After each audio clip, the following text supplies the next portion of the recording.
powers resolution. On this motion, the yeas are 50, the nays are 48. The concurrent motion is agreed to. 4 Republicans joining every Democrat in voting for the resolution urging the president to get congressional approval before any further military action against Iran. It is rejected by President Trump as poorly timed and meaningless. The White House dismissed the Senate vote as non-binding, but it may put pressure on Mr. Trump to avoid a return to hostilities, something he has suggested might happen if the current negotiations with Iran falter. The BBC's David Willis. The Pentagon seeking $80 billion from Congress, mostly for the Iran war. House Minority Leader Hakeem Jeffries says, as far as he's concerned, that's a non-starter. And the bottom line is that we shouldn't spend another dime of taxpayer dollars. President Trump says the alternative to Operation Epic Fury would have been a nuclear-armed death to America regime in Iran. The president visits Capitol Hill today. He'll lunch with GOP senators. He's been pressing lawmakers to approve his voter integrity proof of citizenship bill, and that's just one part of the Trump agenda. Republican Senator John Cornyn of Texas says that if we're going to win the midterm elections, we need to get on the same page. New York City's Democrat Socialist mayor won big in yesterday's primary elections. All 3 congressional candidates endorsed by Mayor Zohran Mamdani advanced. Also, South Carolina Attorney General Alan Wilson is winner of South Carolina's GOP gubernatorial primary. November's midterms will determine control of both chambers of Congress and will see the election of dozens of governors and other state and local officials. On Wall Street this morning, the Dow futures down 85 points. More on these stories. Townhall.com. Hey, I'm Kirk Cameron. Is health insurance eating up your budget for 2026? If you're looking for ways to better steward your finances, consider this: Christian Healthcare Ministries. It's a health insurance alternative at half the cost. Join CHM today by visiting chministries.org/wellness. While insurance companies tell you when to join, what to pay, and where to go, CHM is different. As a ministry, CHM allows you to share the burden of medical bills with other Christians. You can enroll, switch programs, or leave at any time. Christian Healthcare Ministries. It's a world of difference. CHM has 4 flexible programs. You can pick any certified doctor, surgeon, or hospital that you want for eligible care. So make the switch. Take your paycheck back from health insurance this year. Join CHM today by visiting chministries.org/wellness. That's chministries.org/wellness. France has recorded its hottest day ever as an early heat wave grips Europe. Yesterday's high temperatures prompting the Eiffel Tower and the Louvre to restrict visiting hours. They also disrupted school and transportation schedules in multiple countries. The punishing conditions extended to the United Kingdom and Spain, where weather agencies issued alerts, like France, about the risks of extreme heat for tens of millions of people. France's national thermal indicator, it's an average of temperatures measured at 30 weather stations, hit a record of 85.6 degrees Fahrenheit. Those conditions likely to persist at least until the weekend. Andy Burnham is preparing for a Labour Party leadership contest. Could make him Britain's prime minister within a matter of weeks. He is a strong front-runner to replace Prime Minister Keir Starmer, who has announced that he will be stepping down. Burnham is a former cabinet minister and mayor of Greater Manchester. Burnham and Starmer met for the first time yesterday. Townhall.com. The world's most powerful supercomputer no longer resides in the U.S. That marks the first time since 2017 that a Chinese computer has topped a list sometimes viewed as a measure of a nation's technological prowess. The previously unlisted Line Shine computer in Shenzhen, China, displaced the top-ranked U.S. computer El Capitan in California in the latest version of the Top 500 ranking announced Tuesday. The group of scientists who run the Top 500 project declared that the Line Shine computer at China's National Supercomputing Center achieved 2,198 exaflops, meaning it can perform more than 2 quintillion calculations per second. Keith Peters reporting. Tech companies have been spending big on artificial intelligence, but investors might be getting nervous. Stock in those companies has tumbled this week. More on these stories. Townhall.com. Washington is wasting $500 million every year on a federal supervision system that doesn't work. Probation officers are overwhelmed. Resources are going to people who pose zero threat, while actual dangerous individuals slip through the cracks. The Safer Supervision Act stops the waste and refocuses every dollar on protecting families from harm. President Trump's own pollster found about 80% of Trump voters want this fixed. It's time for Congress to get this done. Stop the waste. Protect our communities. Visit safersupervision.com. Paid for by the Reform Action Fund. The Trump administration has brought positive changes when it comes to fixing our broken healthcare system. If we really want to make America healthy again, well, that starts at home. And that's where the Wellness Company comes in. You see and hear from the Wellness Company doctors all the time, and you know their products are the gold standard for keeping you and your family safe and healthy, giving you the opportunity to make sure you're prepared for whatever happens with their prescription medical kits. Additionally, the Wellness Company offers a variety of products, from parasite cleanses to methylene blue to weight loss and so much more. Make America healthy again starts at home. Do your part and protect the health of you and your family. Live a healthier, longer, and more satisfying life. Go to twc.health/Godzilla and order. That's twc.health/Godzilla. Use promo code Godzilla to save 10% today. The Cats and Cosby Show. It's the top news of the day. People are out there saying, oh, the Iranians are never going to live by it. But let me tell you something. President Trump is going to bomb them again if they screw around. Hopefully they live up to it. And if not, the pounding's coming. We're going to do it again and again and again. The Cats and Cosby Show, weekdays 5 Eastern, 4 Central on the stations of the John Fredericks Media Network. Trump is the toughest president we ever had. Well, he's definitely the best bomber. 1775 Coffee is giving away free starter kits. Try the dark or medium roast coffee with longevity blend, an infused blend with anti-aging supplements clinically proven to reduce biological age. When you purchase the first 2 bags, you'll receive a free 1775 starter kit, including a third 16-ounce bag of coffee, a matte black tumbler, a frother, a gold scoop, or a reusable K-cup filter. Just order now at 1775coffee.com/Godzilla and claim your free 1775 starter kit while supplies last. All right, folks, I need you to do something right now. Go to johnfredericksradio.com and take our brand new 2028 Republican presidential straw poll. Who do you want leading the ticket? Don't let the elites decide. Make your voice heard. While you're there, weigh in on 2 huge issues: eminent domain reform and President Trump's tariff policies. Are they protecting American workers or hurting growth? This is your movement, your vote, your voice, your choice. Go to johnfredericksradio.com right now and take the poll. It's finally here, our second annual mega sale. This sale only comes around once a year, so take advantage of the best offers ever while you can. For example, save 50% on our Giza Dream bed sheets, as low as $29.98. And for the first time ever on TV, MyPillow mattresses and MyPillow mattress toppers, as low as $99.98. And you save 50% on our Lux Pure 6-piece towel sets. Regular $69.98, now only $39.98. And our best-selling standard My Pillows, regular $49.98, on sale for $17.98. Wait on it, mega sale, only $14.98. But wait, there's more. To make the mega sale even more special, when you order right now, your order's going to ship absolutely free. To take advantage of the second annual mega sale, go to mypillow.com or call 800-854-0504 and use promo code Godzilla.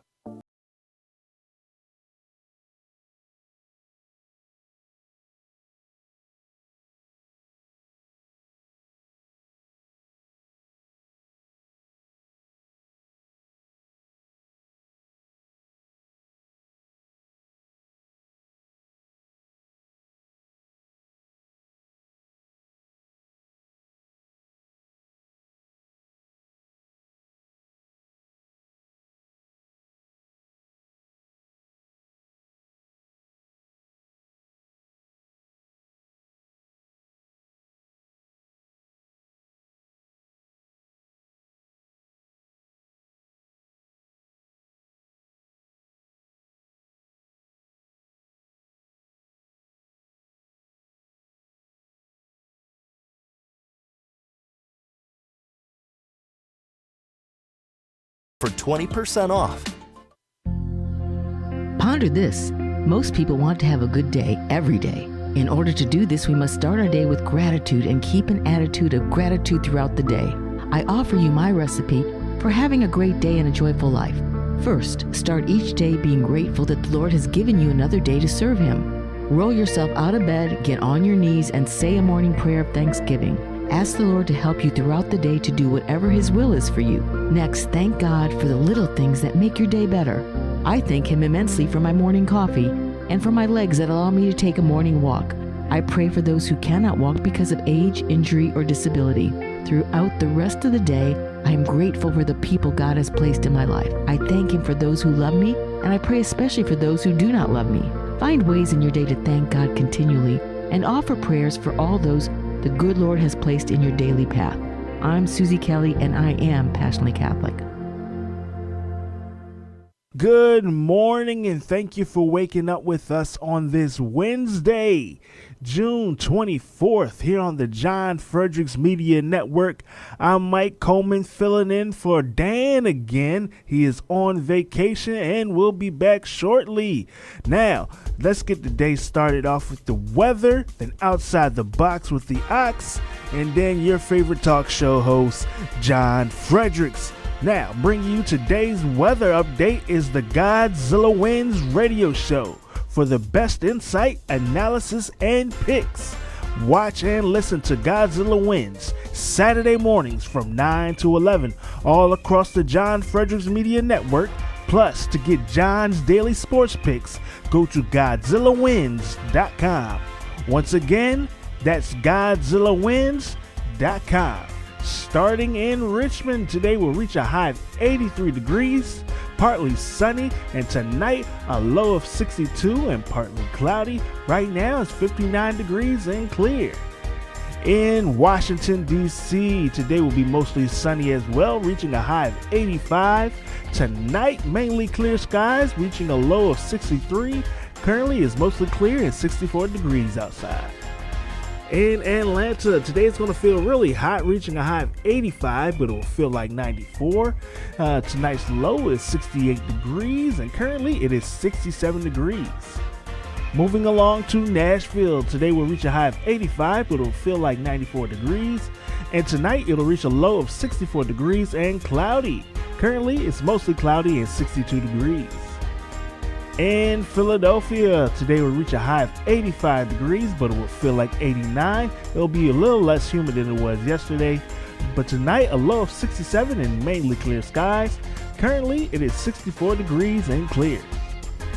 In Pittsburgh, today you'll see a lot of sunshine, reaching a high of 81, but it will feel like 87. Tonight, increasing clouds and a low of 61. Currently, it's 55 degrees outside and clear skies. And lastly, we are in Morgantown. Today will feel very warm, reaching a high of 80 degrees, but it will feel like 87. Tonight, a low of 56 and partly cloudy. Currently, it is 54 degrees. That's your weather update here on the John Fredericks Media Network. Up next, Outside the Box with the Ox. Woo! You got a day Wednesday, baby!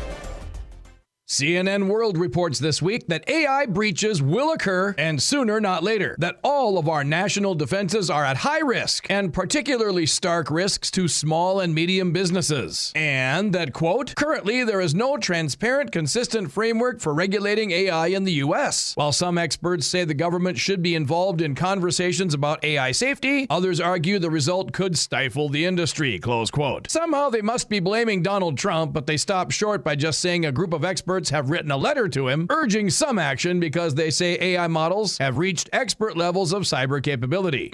Okay, but I guess we're totally cool with this because thinking outside the box, now we can check how much gas is in our car at the moment, open our living room blinds, make sure our math is right on the business report we're submitting next week, shop for clever knickknacks to send to random relatives and friends for any occasion, and watch for stray dogs on our outdoor patio cameras from our phones while halfway around the world smoking the hookah in an Amsterdam hash trash den. Oh, and when we're drinking with buddies, we can solve once and for all who sold more records between the Beatles and Rolling Stones during an argument, and whether or not it tastes great or is less filling. Tastes great. Less filling. Tastes great! Less filling! Well worth the risk of total global financial meltdown by non-human superintelligent machines with no innate groundings in morals, societal mores, or fear of eternal punishment from a supreme being. There is no God. Here outside the box with the Ox in the Eastern Time Zone and now in West Virginia on the John Fredericks Media Network.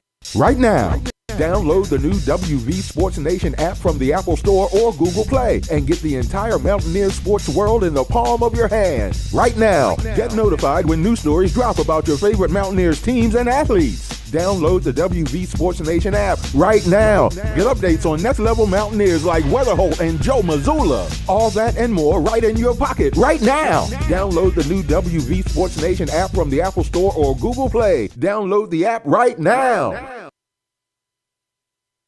We have all of the MAC people, the chairman, we have the whole group of here, all the leaders, the big guys they're trying to get a contract for 15,000 trucks. 15,000. I said, that's a lot. I said, how many are you looking for? 10, 15? No, 15,000, sir. That's a lot of trucks. For more than 100 years, this legendary company has been making trucks right here in eastern Pennsylvania, building the heavy-duty machinery that keeps our economy rolling, our factories moving, and our industries roaring all across the nation.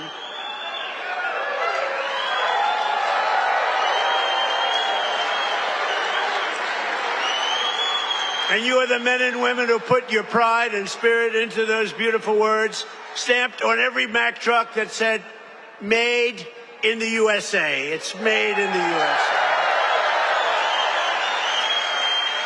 And I want to especially thank the president of Mack Trucks, Stephen Roy, who I just met, who's a great guy, a great patriot, very Republican too, which I like. He's a very strong Republican. Stephen, where are you, Stephen? Stephen. We got to get a certain very talented congressman reelected. You know that. We got to get him. Where are you? Where are you, Mr. Congressman? We got to get you back in. Thank you. And thank you, Stephen. But a very special thanks to every single worker at this fantastic factory. The job you're doing here is incredible. And I know you're applying for a big one, and we'll see how that goes. We'll have to call up some people and see if it's good. If your price is right. Is your price right, Stephen? I don't know. Maybe we'll get it down a little bit. We'll get it down. 15,000 trucks. That's a lot of trucks. But that's what this is all about. It's greatness. You built this country, and you are the ones who are making America great again. We're the hottest country in the world. For decades, the workers of this Commonwealth watched globalist politicians let other countries rip you off and close your factories, rob your jobs, take them away to foreign lands. And then I came along. We stopped it very quickly. Then we had a rigged election. But they were so stupid, they kept everything going a little bit for us. And what we've done in the last year and a half, nobody's ever seen anything like it. They put America first, they put China first, they put illegal aliens first and everybody else first but you. But we put you first by a lot. But at long last, you finally have a president who is putting workers first, putting Pennsylvania first, and putting America first. We're doing that, and we're doing it like nobody's ever seen before. And starting on my first day back in office, and this goes all the way back to 2016 too, but right from a year and a half ago, nobody's ever seen anything like this. We're the hottest country anywhere in the world by a lot. But I stood up to the trade cheaters. They're cheaters and abusers and violators of the world like no president has ever stood up before. And now I'm standing up again because Iran cannot have a nuclear weapon, if that's okay. And we're doing quite well. I placed 50% tariffs on foreign copper, aluminum, and steel so they couldn't come in and steal your jobs. And sometimes even more than 100% tariffs. They weren't going to come in from foreign lands and steal your jobs. If they wanted to come in, they pay 100%, they pay 200%, they pay, I don't care what it is. They're not going to steal your jobs, okay? And they stop.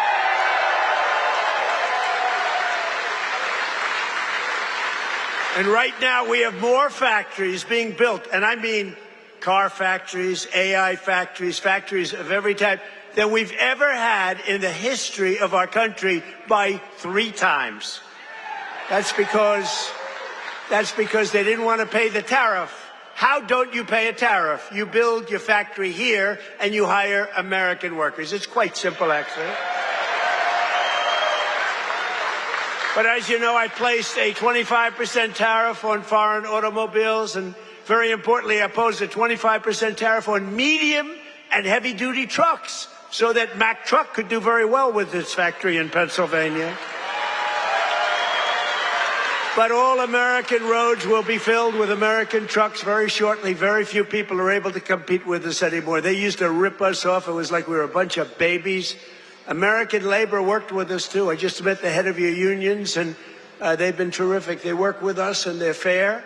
They treated us good. Maybe we can negotiate a little bit tougher. Where the hell are the union guys? Those guys are great. They're great. There they are. I want to just say hello. We gotta make sure you vote for our congressman here. I'm not doing this for my health. Right? Muser. We even have Muser here. That's right. Within a single year of taking office, I slashed trade deficit with China by the largest amount in the history of trade. And we, by the way, have the biggest trade deficit cut in the history of our country, 67%. Think of this. We had a trade deficit. We cut our trade deficit. If you're a president and you cut it by 1%, they say, oh, you're doing a great job. 2%, you're a genius. I cut it by 67%. That's why you have all of these factories being built. And they'll soon be opening. They're already opening. But when those factories are opening, I don't know what you're going to do. You're going to negotiate very good salaries, that I can tell you, because they need you. In many ways, they need you more than you need them. American exports to the rest of the world are up by $150 billion. You hear that, Bo? It's not bad. You're going to wrestle a long way to make that go. Bo is going to have to win a lot of tournaments to have to make that money. Think of it, $150 billion up. We never had that. We always have losses. We take in much more than we send out. Now we're up $150 billion, and that's nothing, because when all these factories are opening up, Mr. Senator, another great one, what a great senator you have. Did you fight hard? David, did you fight hard? He was with me at, I think, every stop. I said, where the hell is David? He's right there, sir. And he's working hard, and he's a great guy, and he's working very hard for you. But a short time ago, we were a dead country. We were laughed at all over the world. We were a dead country. People were laughing. They were saying, what the hell happened to that country? The king of Saudi Arabia said it 2 years ago. I was over there. He said, you know, sir, 2 years ago you were a dead country, and now you're the hottest country anywhere in the world. It's true. And we're hotter now than we were then.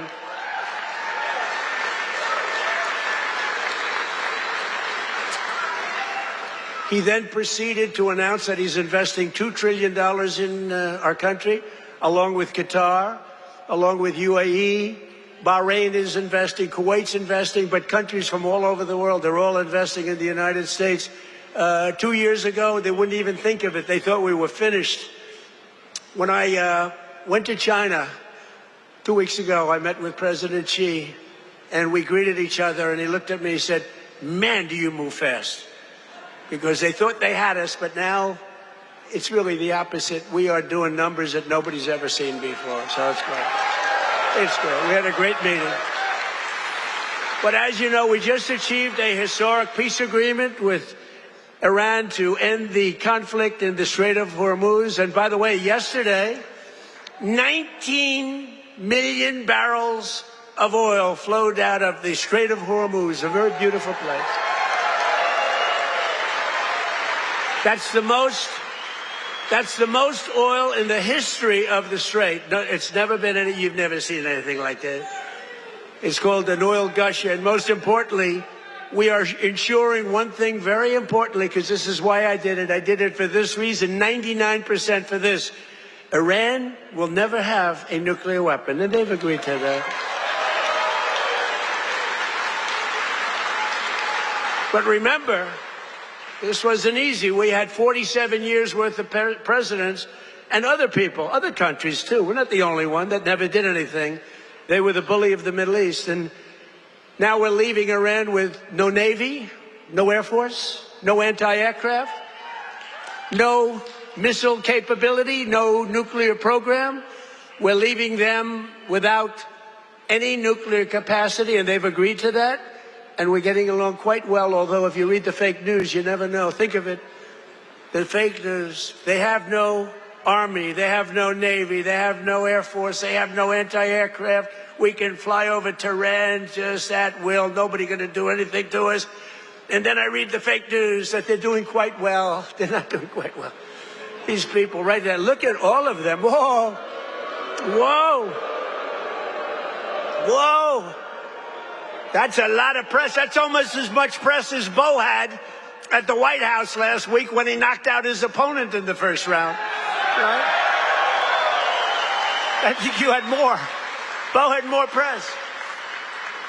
But the Iran economy has been crushed and their defense industrial base has been damaged so severely that it'll take them many years to rebuild, many, many years. And now we're trying to work out a deal that's fair.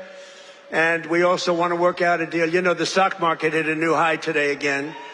And oil, for the first time in months, hit, think of it, $70 a barrel. So we got at 70. That equates to a very low price. That oil is going to come charging down. And with oil comes everything else.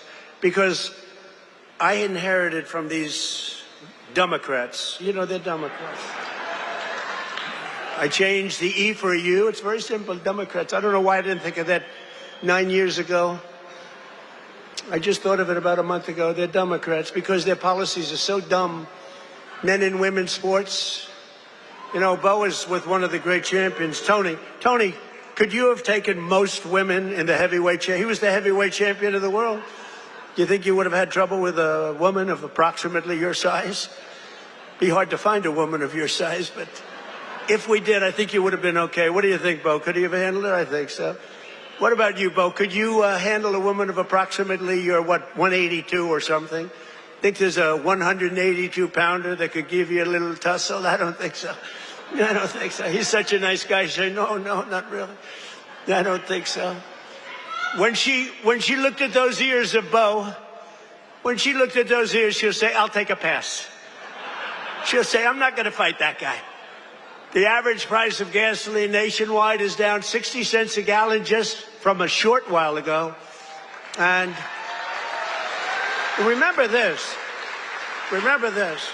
We had to make this detour. We had to go to Iran. You can't let them blow up the Middle East and then us, if that's possible. We would have gotten them before, but they would have blown up Israel. They would have blown up the entire Middle East. You can't let that. You want to see a bad economy? That's a bad economy. So, but remember that our oil in the middle of this conflict was less than it was for sleepy Joe Biden. And we're putting out a fire. Biden, Clinton, Bush, all of them. Barack Hussein Obama. Have you heard of him? Have you heard of Barack Hussein Obama? None of them did anything.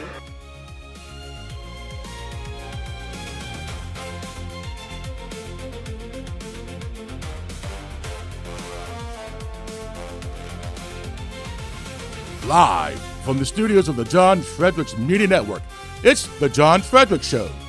Grab yourself a cup of 1775 coffee, sit back, and get ready for the best 4 hours of talk in the universe. To be part of the show, just call our toll-free number, 888-480-5646.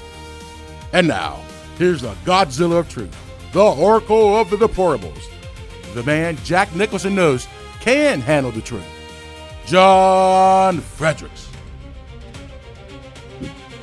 Well, welcome to the John Fredericks Media Network, and we decided to play President Trump's great address yesterday, his rally, I guess, at Mack Trucks.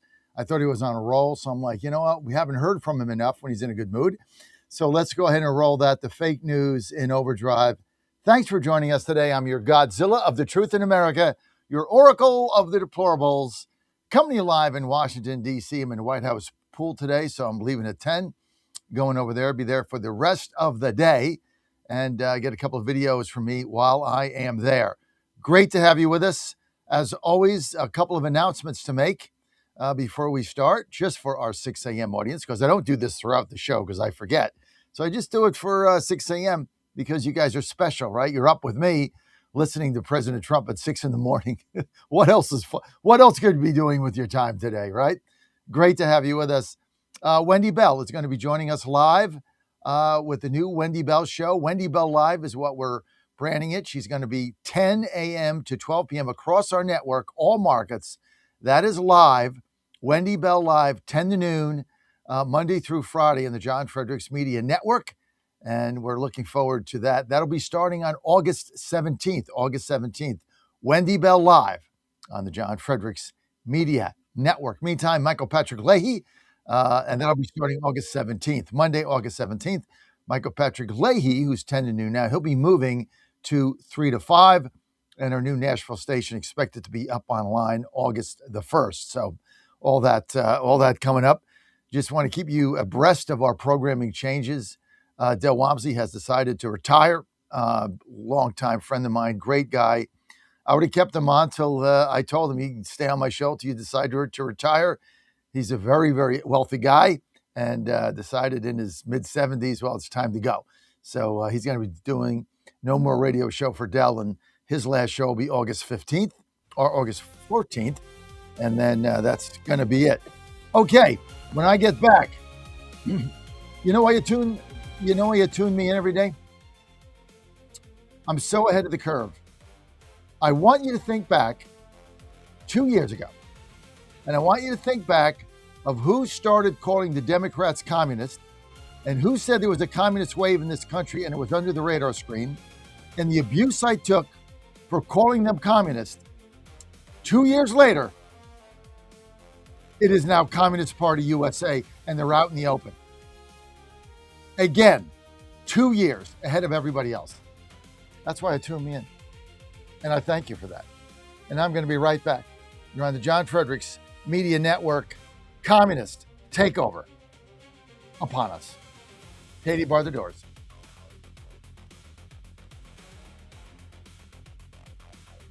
Agendas of Big Mobile. Patriot Mobile's wireless service works perfectly and seamlessly as you go about your lives with exceptional nationwide coverage that uses the same towers the main carriers use. Patriot Mobile donates a portion of every dollar earned to causes you care about, to organizations that fight for religious freedom, First and Second Amendment, sanctity of life, and the needs of veterans and first responders. Patriot Mobile has plans to fit any budget, along with great discounts for our veterans and first responder heroes, as well as multi-line users. Switching is easy. Just go to patriotmobile.com/Godzilla or call their U.S.-based customer service team, 972-PATRIOT. That's 972-728-7468. Use offer code Godzilla for free activation.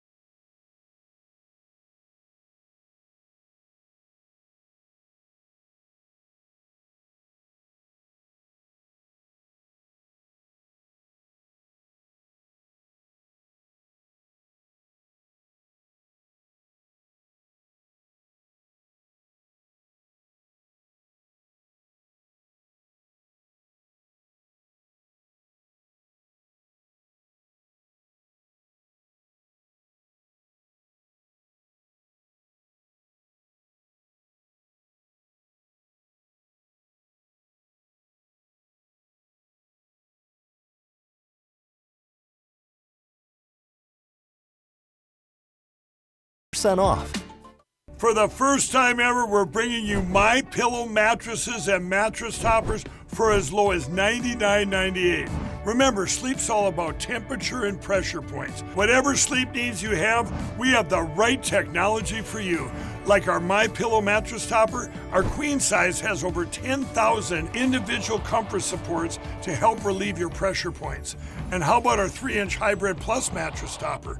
It's infused with copper and silver to help your body get the restorative sleep it needs. And our MyPillow and Case Coil mattresses, I personally helped develop these mattresses to make sure they have everything needed to give us great sleep. Plus, they're made right here in the USA, and they ship right to your front door, absolutely free. Go to MyPillow.com or call 800-854-0504 and use promo code Godzilla to get MyPillow mattresses and toppers for as low as $99.98 and free shipping. 1775 Coffee is giving away free starter kits. Try the dark or medium roast coffee with longevity blend, an infused blend with anti-aging calcium alpha-ketoglutarate, which has been clinically proven to reduce biological age. When you purchase the first 2 bags, you'll receive a free 1775 starter kit, including a third 16-ounce bag of coffee, a matte black tumbler, a frother, a gold scoop, or a reusable K-cup filter. Just order now at 1775coffee.com/Godzilla and claim your free 1775 starter kit while supplies last. And they're off. This summer, the Thunder returns to Colonial Downs Racetrack. Live thoroughbred racing June 25th through September 7th. Feel the excitement. Hear the roar of the crowd. Experience Virginia's premier horse racing destination every Thursday through Sunday all summer long. Bring the whole family for Family Fun Sundays, packed with activities for all ages. Parking? Free. General admission? Free. Memories? Priceless. Make Colonial Downs Racetrack your new summer fun time tradition. Get tickets and race day info now at colonialdowns.com. The Cats and Cosby Show. It's the top news of the day. People are out there saying, the Iranians are never going to live by it. But let me tell you something. President Trump is going to bomb them again if they screw around. Hopefully they live up to it. And if not, the pounding's coming. We're going to do it again and again and again. The Cats and Cosby Show, weekdays 5 Eastern, 4 Central on the stations of the John Fredericks Media Network. Trump is the toughest president we ever had. Well, he's definitely the best bomber. These are the candidates that they are running, Sean. So President Trump, in a very real and very literal sense, is the man, is the leader standing in the gap, in the breach, protecting this nation from this tyrannical wave of left-wing insanity. How do we ever reconcile the ones that want Marxism, socialism, defund, dismantle, open borders, sanctuary cities and states? How do we ever reconcile these two very different ideologies? I don't see how. No, I mean, fundamentally, Sean, look, we used to have a country, you could pick what time period, maybe say the 1980s with Tip O'Neill and Ronald Reagan. We used to have a country where you had a center-left Democrat Party, really a center, I would say a center to center-left with many members who were actually center-right. These were called Reagan Democrats or Blue Dog Democrats. So that was the spectrum the Democrat Party lived in, from center-left to center-right. Then you had a Republican Party, right, a conservative party. And over time, the Democrat Party has abandoned all of that, and they have instead adopted this radical, revolutionary, and in many cases violent ideology that wants to tear America down and destroy everything that we know and love from top to bottom. Live from the studios of the John Fredericks Media Network, it's The John Fredericks Show. Grab yourself a cup of 1775 coffee, sit back, and get ready for the best 4 hours of talk in the universe. To be part of the show, just call our toll-free number, 888-480-5646. And now, here's the Godzilla of Truth, the Oracle of the Deplorables, the man who trucks the truth from coast to coast, John Fredericks. 2 years ago, I sat here on the show and I started calling the Democrats communists. A lot of people made fun of me.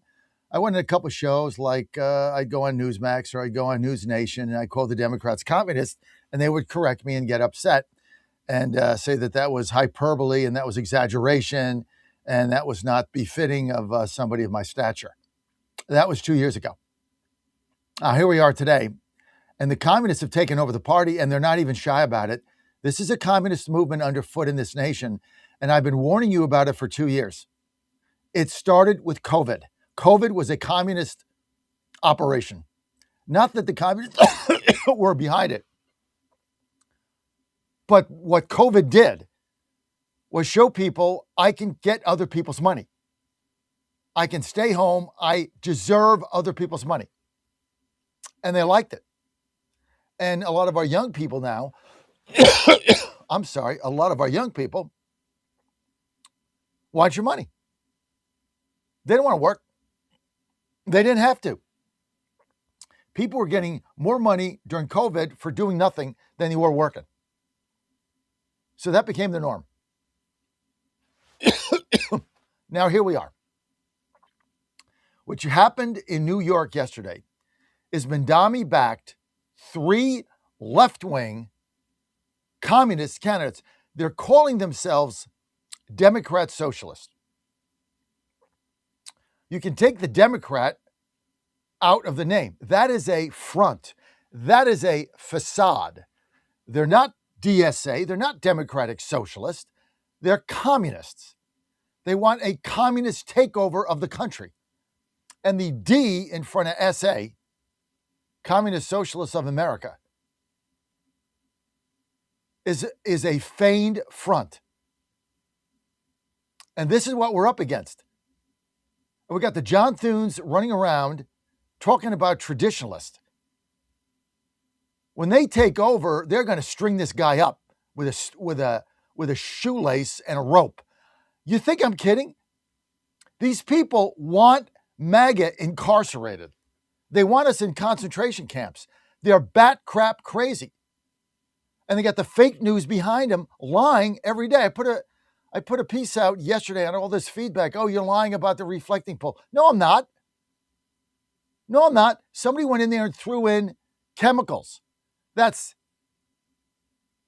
ecological terrorism. You get 20 years for that. Nothing will happen. Nothing will ever happen to these people. They slit pools. They destroy property. This is a communist takeover. It started with the monuments. Take the monuments down. Trash them. Destroy every pillar that makes this country great. This is why they hate the state fair. They hate Trump. They hate America. They hate the flag. They hate the birth of this country. They hate the birthday. They can't wait till it's over. And they have combined a communist movement with anti-Semitism. When was the last time you saw that? Yeah, exactly. Yeah. Oh, yeah. Yep.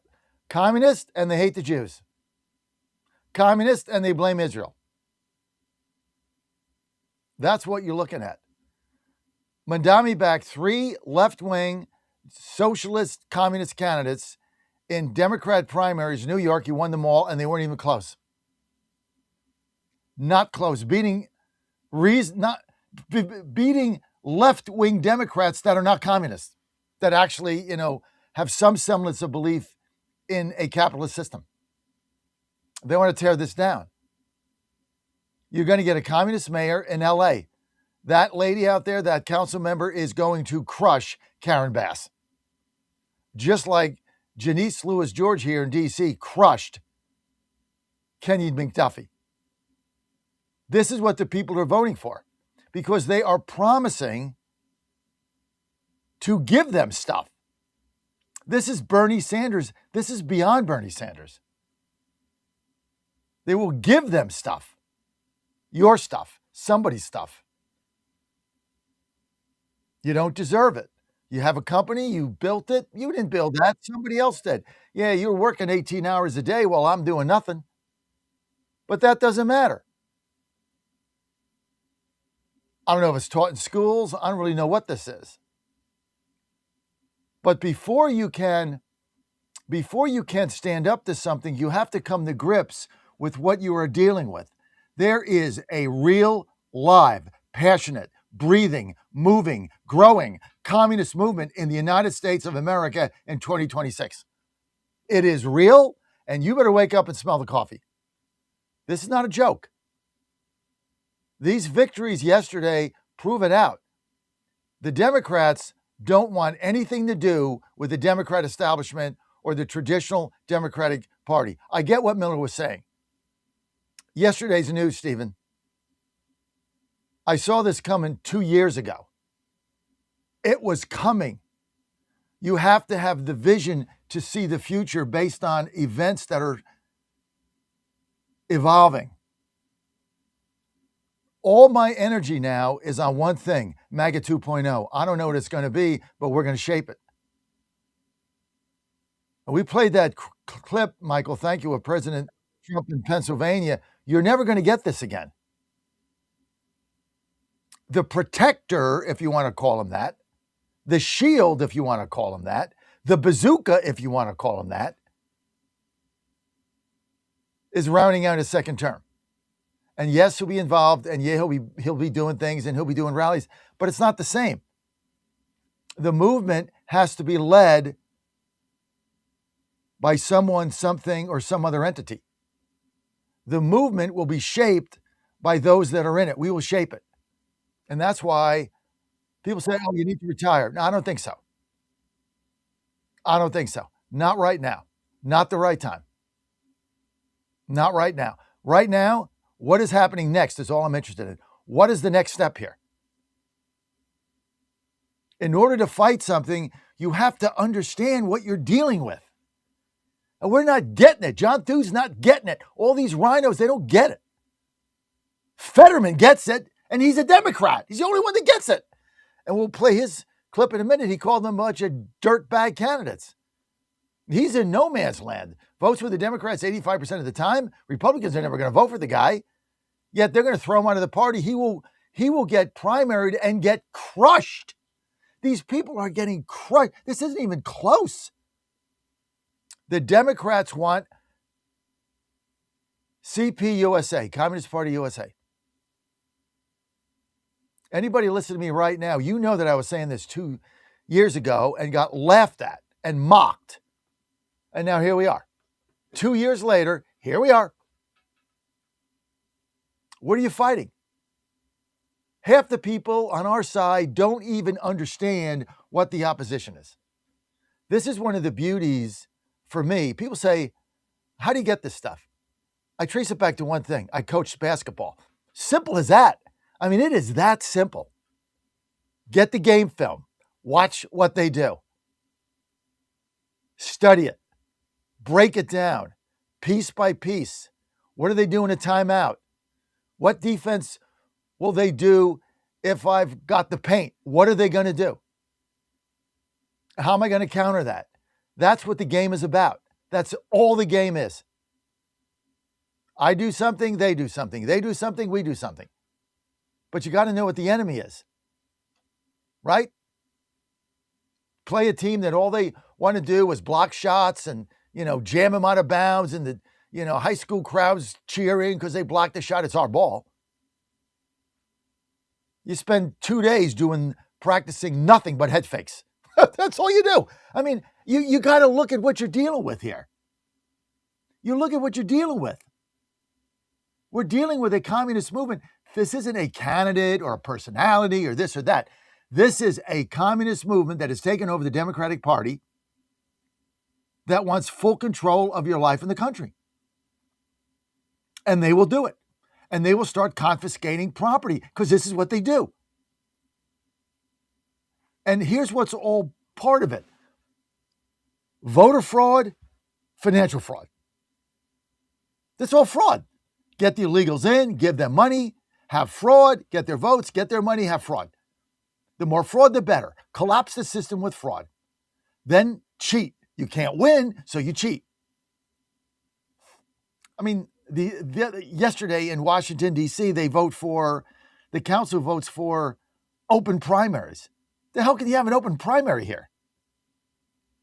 Open primaries, because the Republicans run for Republican offices on the primary ballot. They're not representing the people, they're representing those in the party. So now you can get independents voting in a Republican intra-party battle. I mean, it's the insanity that's going on here is beyond the pale. But this is what we're dealing with. And we can stand around and be John Thune and tell me we don't have the votes and pick our feet in Poughkeepsie. Waiting Trump out for what? AOC? These nutbags, what the hell are you waiting them out for?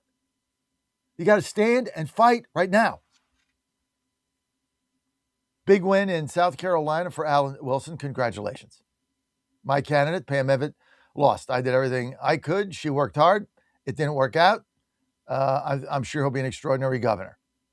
Pam's a great lady. Didn't work out. So it is what it is.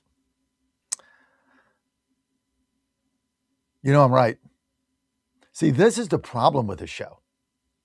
It's like the good, the bad, and the ugly. Like, you know I'm right. So now what do you do? Because you know I am. Because I've been telling you this for 2 years. Well, I got John Thune up there with his finger up his butt. All right, let's get to the phone lines. Line 1, John, Jersey. John, you're live. Hey, John, how you doing? Never better. I mean, yeah, you're so right. They're so clueless. I mean, let's look at how we got here. First off, what the Democrats are doing is they're targeting D20, D30 seats and putting in the most radical of the radical. But how did we get here? So the Dan Goldmans of the world, and the far left policies of the Democratic Party were so unpopular. What did they have to do? They had to bring in voters. And they brought in some of the worst areas in the world, all welfare states. So basically you have not only the Democrat welfare people that are here regularly, but then they brought in, if you look at these communities, 80% of them are on food stamps, welfare, whatever the case may be. So what these guys like Dan Goldman did was they needed votes. So they went to the cleric, the Muslim cleric, and they said, hey, listen, you guys can do your Jew hating, you're dancing in the street. I'm not going to come out and support it, but I'll look the other way. You just make sure every one of those people sends their vote my way. The bottom line is what the Dan Goldmans of the world didn't realize is now they're starting to put their own people in and get rid of the Dan Goldmans of the world. The leftist doesn't think of the country. He doesn't think of your kids or my future. He thinks in terms of election cycles. How do I get elected in a year or two? So the bottom line is that's how we got here. And we just have to be, New York is done for decades to get that back. But the bottom line is people really need to start waking up and understand how serious these people are. Because when this starts spreading out of those D+20 areas, that's when things are going to get really ugly. This is a battle for the soul of this country. This is Marxist jihadists. And New York last night should show you that they're not playing around. And if you're a Democrat, you got to understand they have no use or need for you either, unless you're, interested in the insanity of this party. You about summed it up, John. They have figured out. Go to the D+20, D+30 districts, run a communist, fire up the base, get him elected. Now you got beyond a toehold. See, they had a toehold with AOC and then Mandami blew it up. Then they had a trench. Now they've got an army. Now they're on the move, and they're going to go from D+20 or 30 to D+10 to D+5. And the takeover of the Democratic Party is right in front of you. They are going to take this over if they haven't now. I believe they've already taken it over, just like MAGA took over the Republican Party for all intents and purposes. The difference is a lot of our people still don't have the balls to do anything. They do. They will cut you down. That's the difference. Listen, the AOCs of the party are going to be on their way out soon. They are beyond radical, these people, and they are completely and totally in a welfare state.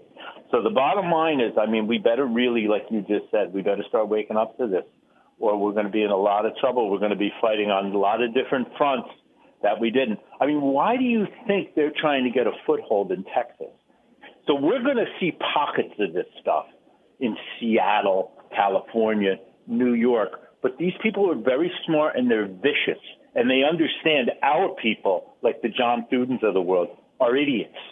So the bottom line is that's why they're trying to get footholds in small areas of Florida and Texas, and they're going into the D+20 areas in Texas, and they're trying to expand those areas.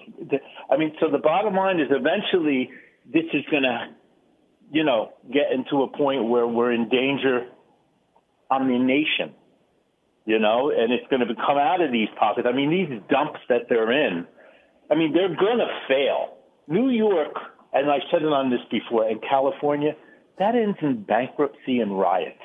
That's the end of this thing. Now, do you want the entire country to end in bankruptcy and riots? Because that's eventually what will happen here as well. I mean, you have Colombia with more secure elections than we have in California, and I would say 90% of the country. I mean, thank God Trump's going there today. I really hope. And then you have John Solomon in there. He's saying that he's going to be exposing some things. I mean, we really, if we don't have voter security, it doesn't matter. But John, it doesn't matter what you expose. Okay, I love John Solomon. Well, so he's going to expose something. So what? What's that do? Nothing. We don't do anything. We don't do anything. We do nothing. You got to do something, and you got to pass the SAVE Act, and they won't do it. Our own party refuses to pass the SAVE Act. Our own party. And they're stealing us. They're going to steal this midterm election coming up. They got fraud all over the place. Everybody knows it. You got one bill that'll stop it, and our own party won't even do it. It is insane. I mean, it's just beyond anything I could comprehend. It's like you're getting killed and you're asking for a cigarette. That's my analogy with John Thune. You're in front of the wall to get fired, to get killed, and instead of trying to negotiate your way out of it or fight your way out of it, you ask for a final cigarette to stave it off. For how long is a smoke a cigarette? 3 minutes? It's about what it took me. That's all this is. Give me a cigarette before you blow my head off. What? I want fighters, John. I want fighters. We got quitters in this party all over the place. That's why I was for Pam Evitt. Now, I'm sorry she got beat. I'm sure Wilson will be great. But, I want fighters. We don't have enough. Where are we in 2029? Yes, I think we'll elect a Republican president. Yay. Where's the movement? And do we understand what we're up against? Or the same thing is going to happen in 2030. Again. Until we grasp what they're doing, and you nailed it. They got a foothold. And they're gonna keep taking their party over until they have it lock, stock, and barrel. Like we have to take over. Like MAGA is almost there with the Republican Party. And that's why I'm now retiring, dude. I mean, I could retire now, sell all the stations and go to Florida. Who's going to lead this thing? Then what happens? Anybody can check out. I'd rather check in and fight. Because you know what? Half the people on our side are not serious. They're clickbaiters, okay? Just get it. They're clickbaiters. So whatever the clicks say is where they go. We have a narrow group of people that are willing to lead a passionate narrative about what we have to do going forward. That are not beholden to somebody clicking something so they can make ends meet or so they can get rich or whatever the case may be. And that's what we're up against. That's why I just brought in Wendy Bell. Let me tell you about Wendy Bell. Wendy Bell's a fighter. Wendy Bell was in Pittsburgh. She was on the biggest station there. She had a huge show, KDKA, 50,000 watts, yada, yada, yada. She wouldn't buy into COVID. She wouldn't buy into it on the air. They fired her. went in the office and fired her. She went out and started her own thing. And now she's with us. I'm looking for fighters. You don't want to fight? Get out of my grill. Because to beat the communists, you got to fight. John Thune's not a fighter. John Fredericks Media Network, trucking the truth across America. In your heart, you know I'm right. I'll be right back. Stay with us.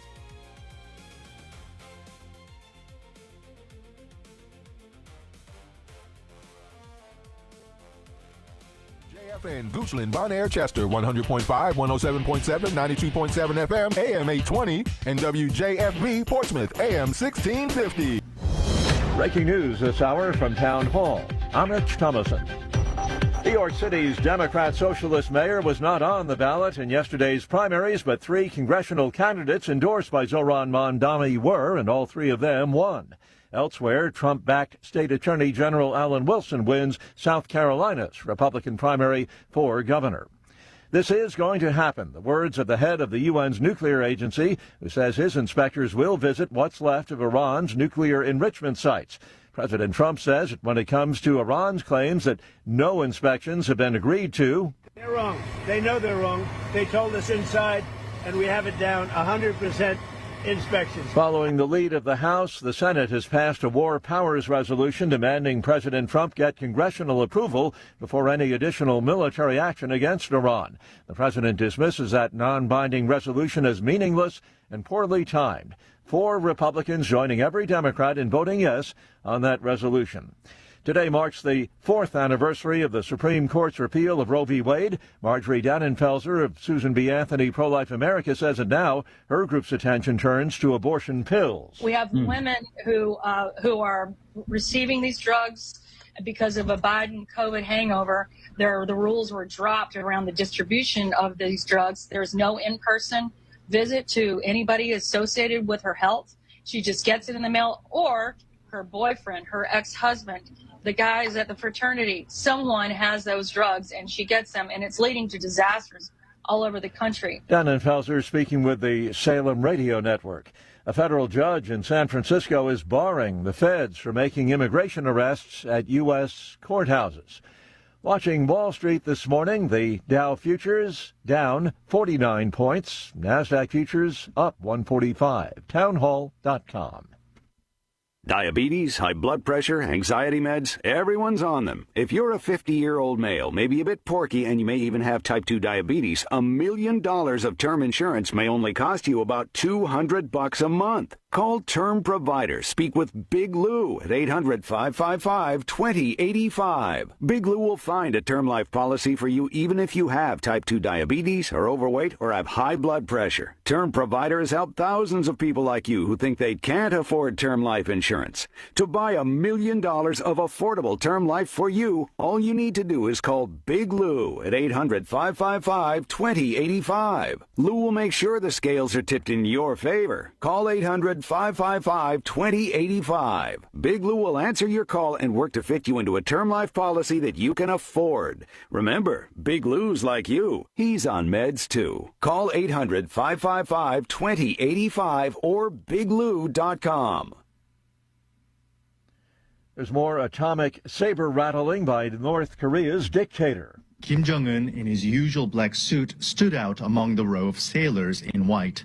The North Korean leader told them that the plan to equip the Navy with nuclear weapons is following its course.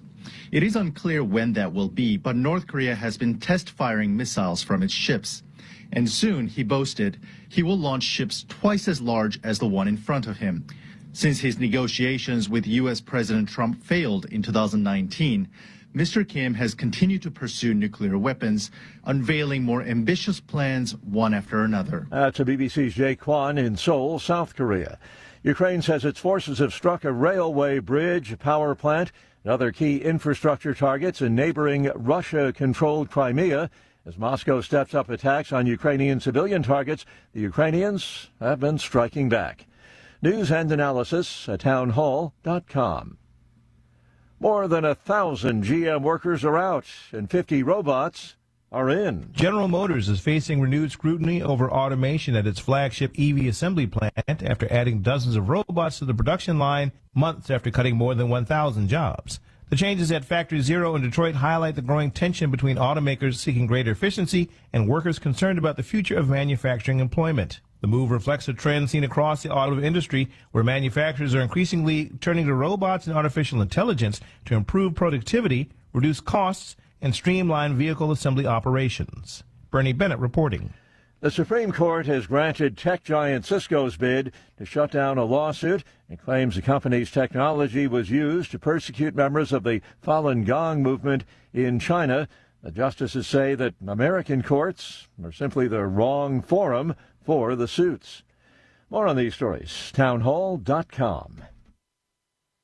1775 Coffee is giving away free starter kits. Try the dark or medium roast coffee with longevity blend, an infused blend with anti-aging supplements clinically proven to reduce biological age. When you purchase the first 2 bags, you'll receive a free 1775 starter kit, including a third 16-ounce bag of coffee, a matte black tumbler, a frother, a gold scoop, or a reusable K-cup filter. Just order now at 1775coffee.com/Godzilla and claim your free 1775 starter kit while supplies last. Ponder this. We sometimes hear newly married couples discuss their future life as a family. Often this leads to discussions on the number of children they are planning to have. Typically, the number of children ranges from none to 2 or 3. Family life can be planned thanks to birth control and abortion.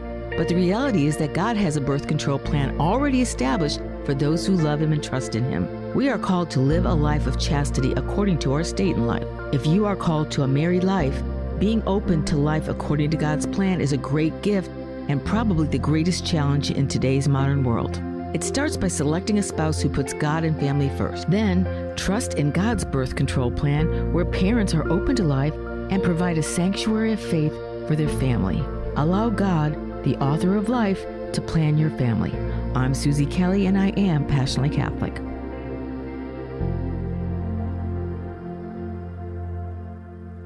Trouble getting to sleep and staying asleep is infuriating. Your mind races, you toss and turn. Nutrition company Healthy Cell created REM sleep to help you quickly fall asleep, stay asleep, and sleep deep. Unlike other supplements that don't work, REM sleep is not a pill. It's a gel you swallow with ultra-absorption of science-backed ingredients supporting all 4 stages of sleep. Go to healthycell.com and use code GODZILLA for 20% off your first order. Risk-free. Love it or your money back. Guaranteed. Healthycell.com. Code Godzilla. Hey folks, Al Green here for SatPhone. When you're on the go, you want to know you're connected. If it's a family vacation or an off-the-grid escape to a remote destination, having reliable communication helps you feel safe and secure. You can't afford to find yourself in a dead zone. That's why you need SatPhone. SatPhones are reliable, durable, and give you global coverage. If you can get outside, you can get in touch. It's that simple. Make calls from your SatPhone to any regular cell phone in the United States. The phones are $1,500 value, but you can get yours free. Just sign up for a 15-month plan, $94.95 a month. Get 150 minutes monthly that roll to the next month. Go 3 months without using them, that's fine. Yes, 3 months, 450 minutes, all yours. Visit SAT123.com or call 855-980-5830. SAT123.com, 855-980-5830. Get surety and security with your SatPhone. Call now. Washington is wasting $500 million every year on a federal supervision system that doesn't work. Probation officers are overwhelmed. Resources are going to people who pose zero threat, while actual dangerous individuals slip through the cracks. The Safer Supervision Act stops the waste and refocuses every dollar on protecting families from harm. President Trump's own pollster found about 80% of Trump voters want this fixed. It's time for Congress to get this done. Stop the waste. Protect our communities. Visit safersupervision.com. Paid for by the Reform Action Fund. And they're off. This summer, the Thunder returns to Colonial Downs Racetrack. Live thoroughbred racing June 25th through September 7th. Feel the excitement. Hear the roar of the crowd. Experience Virginia's premier horse racing destination every Thursday through Sunday all summer long. Bring the whole family for Family Fun Sundays, packed with activities for all ages. Parking? Free. General admission? Free. Memories? Priceless. Make Colonial Downs Racetrack your new summer fun time tradition. Get tickets and race day info now at colonialdowns.com.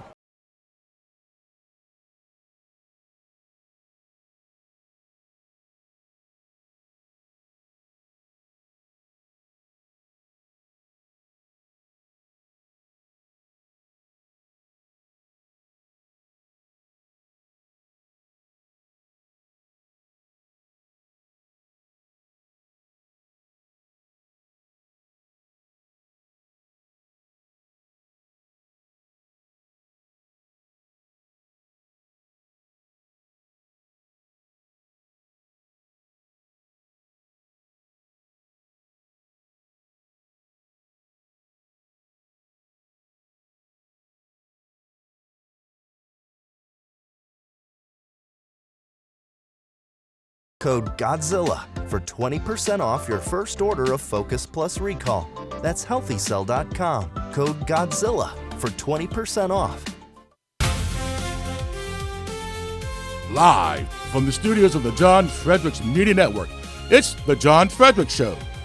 Grab yourself a cup of 1775 coffee, sit back, and get ready for the best 4 hours of talk in the universe. To be part of the show, just call our toll-free number, 888-480-5646. And now, here's the Godzilla of Truth, the Oracle of the Deplorables, the man who plays to win the game, John Fredericks. Well, welcome to the communist takeover of the Democratic Party. Democrat Communist USA is upon us in New York. Let's go to cut 3. We're going to get John King here from CNN. John King, actually a very nice guy.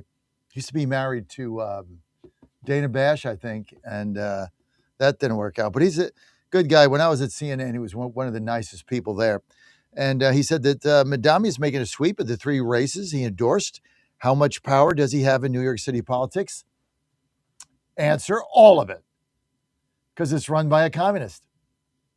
You couldn't see this coming, right? Cut 3, John King, roll it. John because CNN has a projection. I'm going to go straight to John King over at the Magic Wall. And that projection, Abby, means that the mayor, Mamdani, does get a sweep of the 3 races in which he endorsed in Democratic primaries tonight. The Democratic Socialist candidate, Danielisa Avila Chevalier, beating a powerful Democratic, long-standing Democratic incumbent, Adriano Espaillat. Much more narrow race than the other 2 districts here, but this is, again, this is a mayor making a statement. This is a candidate making a statement. You're having the conversation with your panel about we want new, we want different, and yes, we want more liberal. In this particular case, Espaillat is certainly a Democrat and a progressive, but this is part of the generational divide. We've also seen the Democratic Party. We want new, we want younger, but there's 1 for the mayor, there's 2 for the mayor, and there's 3 tonight. So the conversation is going to be, Abby, number 1, how much power does Zohran Mamdani have in New York City politics? Number 2, he's also making some enemies tonight, let's be honest. He's been mayor 6 months, and he's gone against 2 Democratic incumbents and the wishes of the retiring Democratic incumbent in the 3rd district there. But he's making a statement for the city, for the state, and he's also making a statement of where he thinks the Democratic Party should go nationally, both for the next 5 months and into 2028. So as you're discussing with your panel, can you export this? Can you sell what he wants to do in New York City, where his candidates clearly are winning tonight, where he won clearly, convincingly? Can you sell it? Well, he wants to be part of that debate, and tonight he's proving he gets a big role in it. You know, this is a really important conversation because Zohran Mamdani, thank you, John King. I hate to do this to you, but who was the guy that was telling you for the last 6 months AOC is going to be their nominee? Just, you got to get what's going on, man. You got to get this. You got to get it. Let's get to one. I know I've got calls jammed. I'm going to get to you, honestly. Let's get to 5 here. Here's Ro Khanna. The progressive movement is on the ascendancy. This is not a progressive movement, dude. This is not a progressive movement. This is a communist takeover of your stupid party. You don't even get it. You're next. Don't these guys get it? Like, you're next, dude. Like, if you're not a crackpot, nutball, socialist communist, you're next. This is how stupid they are. This is why they're getting rolled. 5, idiot, Khanna, roll it. But I do believe that this shows 2 things. First, Mamdani is a star. Anyone dismissing him is just naive and out of touch. He is one of the 5 most consequential Democrats in the nation right now, and people should treat him with respect. And the second thing is that the progressive movement is on the ascendancy in the House of Representatives and across the country. And the idea of just saying, oh, this is New York, is just not true. We've been winning in Pennsylvania, in New Jersey, in Michigan, in Maine, and this is really where the energy of the party is. There's not a progressive movement, you moron. You're next. This is what they don't get. Every one of you clowns is going until they take the party over, like we're taking over. It's just that They're better fighters right now than we are. That's why it's taken us longer. It's taken these guys 2 years. Taken us, what was it, 2015, 11, and we still got the John Thunes of the world and the McConnells and this one and that one walking around. It's coming, baby. It's coming. We got to get what they got. MAGA should run this thing lock, stock, and barrel. As far as the GOP is concerned, that's why I'm involved now politically, and they're going to try to stop me. I guarantee the next thing I do, they're going to bring out the guns. I kind of, I had some opposition. This time I raised a lot of money. We won in a landslide. The next time, they're going to bring the tanks out. They see their party slipping away just like the Democrats do. To people like us, we're going to be ascendant. All right, let's get to the phone lines. Hey, before we do that, you guys know the Colonial Downs is opening up tomorrow. Is tomorrow Thursday? Guess who's going to be there? That's right. As soon as the show's over, zippity-doo-dah day. Ann and I heading south to Rich Vegas. I'll be doing my show on Friday from Colonial Downs Racetrack, the most beautiful racetrack in America, in our suite. I can't wait to go. I tell you what, it's going to be so much fun. Hey, Michael, nice graphic, Mike. Look at Coleman, man. Be sure that Dan knows that you did this graphic there. Virginia's premier racetrack destination in New Kent. Post time Thursday, Friday, Saturday, and Sunday at 12:30 p.m. General admission free, parking free, this free, that free. Food is great. You're going to have so much fun. Horses are going to be there. Ann and I are going to be there.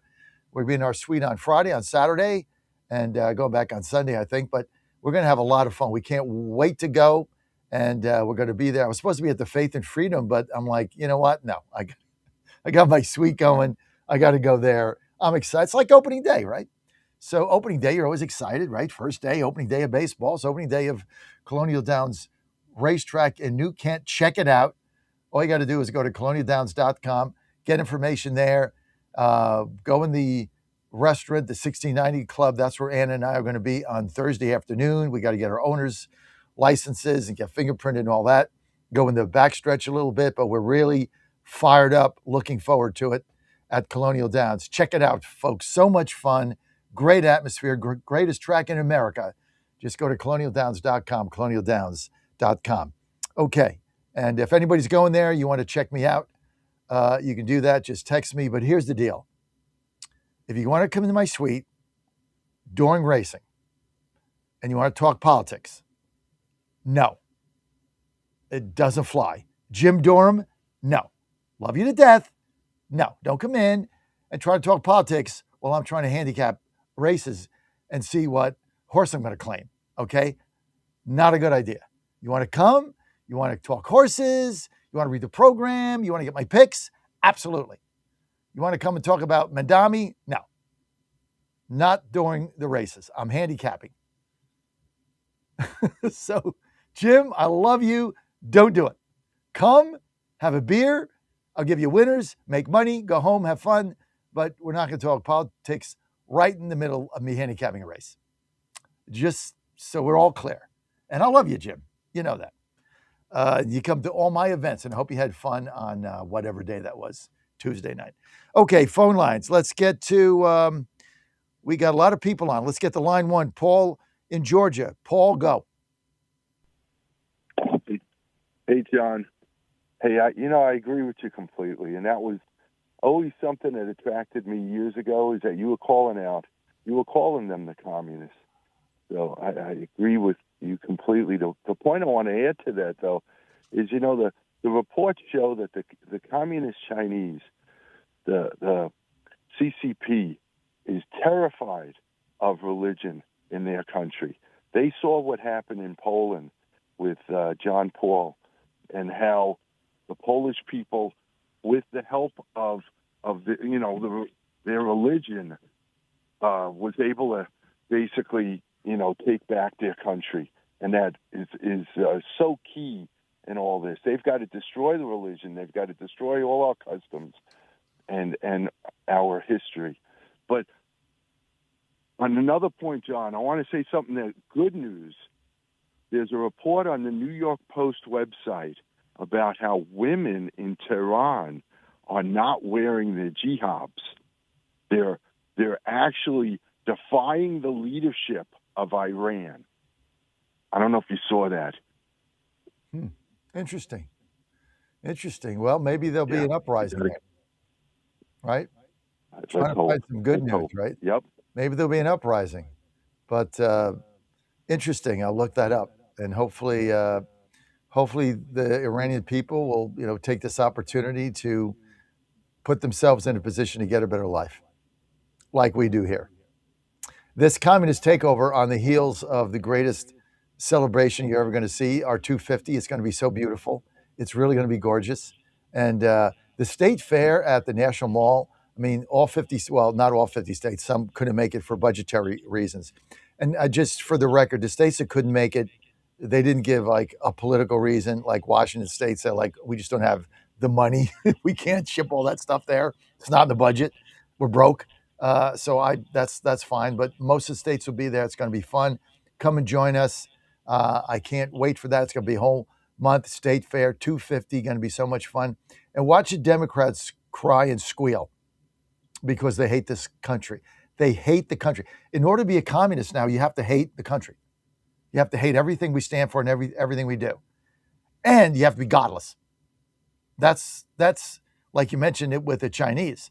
In order to be a communist state, you have to take God out of the equation. And the Democrats have done that over a period of time. As God's their enemy. I mean, God, Christ is their enemy. I don't know. I just don't get them on that level. But at the end of the day, you got to know what you're fighting. And we got to lace them up and lace them tight and strap it in. And I'm not interested in nonsense. There's so much nonsense going on in there. Like, everybody's asking me, Tina Peeners, or no, I'm glad she's out of jail. And I wish her the best, but I don't have time for that. We got to build this movement going forward.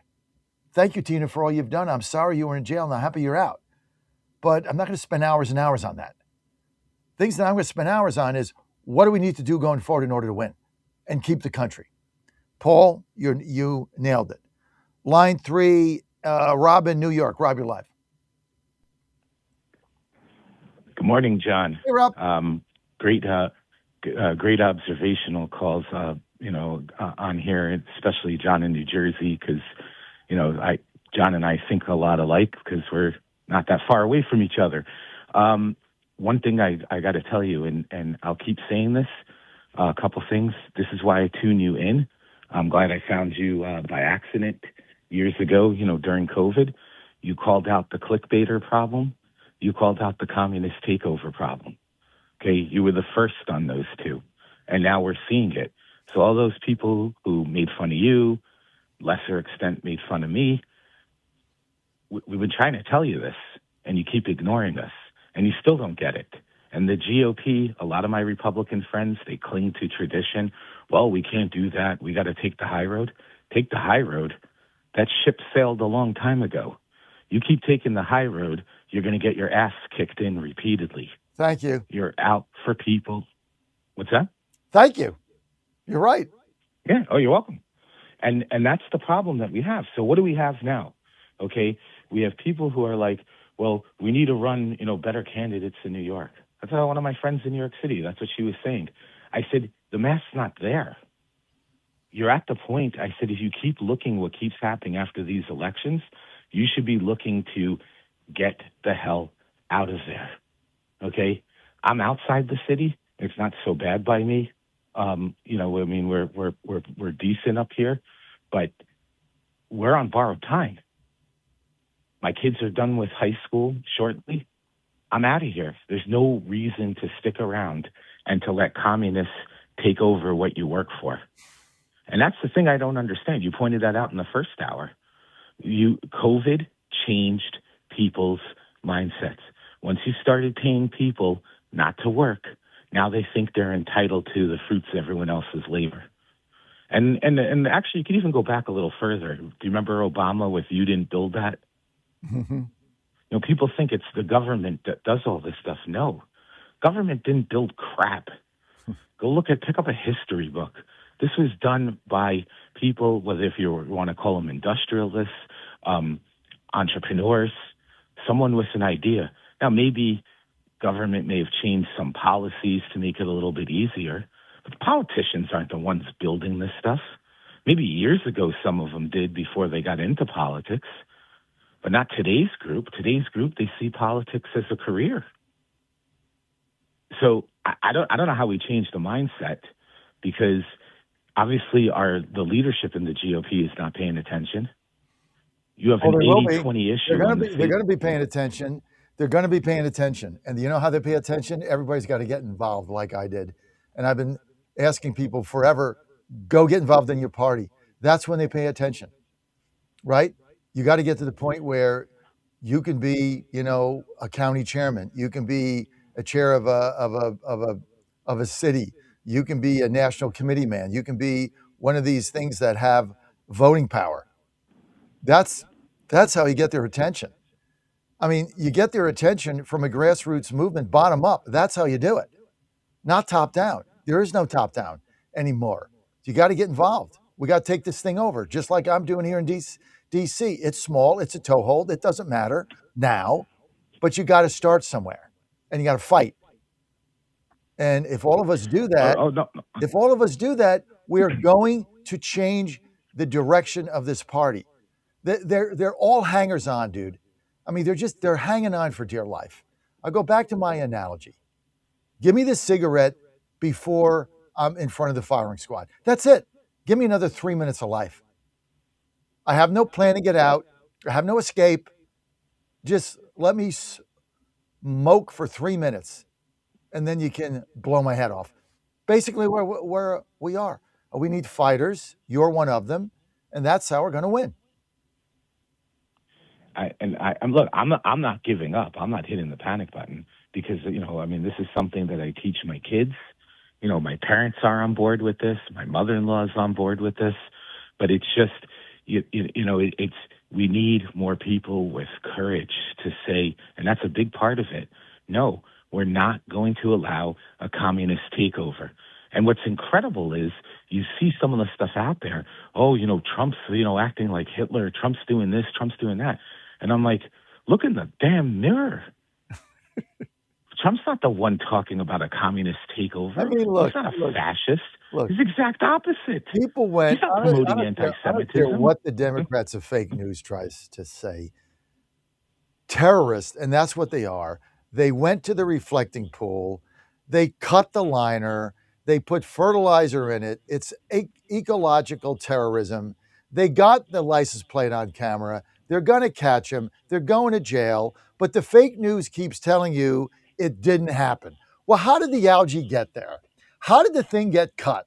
What, it just was like poor workmanship? I mean, come on, guys. Mm-hmm. Right? This is what we deal with. Understand who you're fighting. They are willing to go to jail to embarrass Trump over their own property. We all are part of the National Mall. We're part of the beautification. It's in our home. It's in my city. It's supposed to be gorgeous. People are willing to destroy it to embarrass the president, and they're willing to go to jail for it. Understand what you're fighting. Did you see The Godfather? Remember The Godfather? Time ago. Right. Saw it a long time ago. Anybody out there? Remember The Godfather? Remember Hyman Roth? Remember Cuba? Remember the scene where Al Pacino goes there, The Godfather, goes to Havana. Oh, we got a safe government, 90 miles away. And he goes there and he sees a revolutionary communist blow himself up with a bomb to blow up one of the Tatista's men, or whatever the party in control was. And he comes back and he says, I don't like what's going on here. I just saw somebody blow himself up in order to move this movement forward. I don't think we're going to win. This is the same thing. You got to understand, these people that destroyed the National Mall are willing to go to jail because that's where they're going. They don't care. When you got people that are willing to do that to bring a government down, the hell do you think is going to happen? What do you think is going to happen? You had that person in Minnesota that, almost ran somebody down and got shot. I mean, they're willing to die for this. John Thune's not. John Thune wants to know how many couches are in his corner office. Who's getting him coffee? That's just amazing. Think about this, Rob. It's just amazing. Think about where we are. Yeah, I mean, that's my problem, is that we're worried about stuff that, okay, maybe years ago, when I've said this before on your show, when these guys used to have the 3 martini lunches, and and you could go sit there and smile and slap each other on the back. Okay, maybe that worked. Or you brought up, or maybe it was you brought up this morning, Reagan and Tip O'Neill. When they could go watch movies together in the White House. Those days are long over. Gone. It's gone. Okay, these are literally people that want to kill you. Okay, that used to be hyperbole. No, we actually have people who, because when you start calling people Nazis and fascists and this and that, it's not that the left necessarily, I'm talking about the leaders, necessarily believe we're like that. It gives the crazies permission to kill you, because people remember, hey, we denazified Europe, or we went after this and that. So when you start calling people names like that, you draw all these people out, whether if it's like a Luigi Mangione or you mentioned that woman in Minnesota that tried to run over ICE. I said, it's a dog whistle to these crazos that it's okay to kill people. And we're worried, like you said, about couches and drapes. How many windows you got? Rob, you get it. There's one thing about my early audience. You guys get it. And I'm saying the phone lines are open. Anthony's coming up next. We cleared the deck today at 7. We had 2 guests on. We cleared it. See, this is how the show rolls. I mean, I love my guests. I love this one, that one. We cleared it. Why did we clear it? This is a day to hear from you. This is a day we want to know what you think. The communists are at the gate. Bernie Sanders knocked on the door. AOC pounded on the door. Last night, Madami and his communist army in New York City kicked it in. Got kicked in Washington, D.C., got kicked in LA. If we don't win the midterms and we don't hold the House, this city that I live in, that right now I am in love with, will die. It will die. They will kill it. Again, we win the midterms, Trump's cleaning house. Home rule, gone. They'll appoint a mayor. Oh, maybe it'll be me. Just kidding. 888-480-JOHN. I want your calls. Anthony's chomping at the bit, ready to come in the picture. We'll be right back. Michael Coleman in the captain's chair in Rich Vegas. Distracted or have trouble recalling information.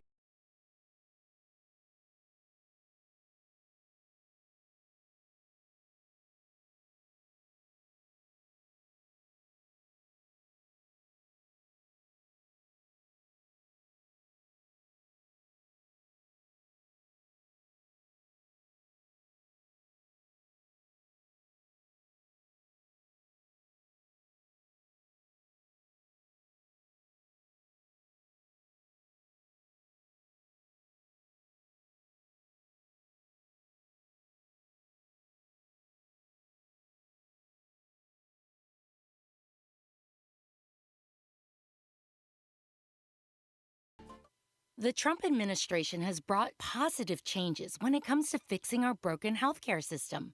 If we really want to make America healthy again, well, that starts at home. And that's where the Wellness Company comes in.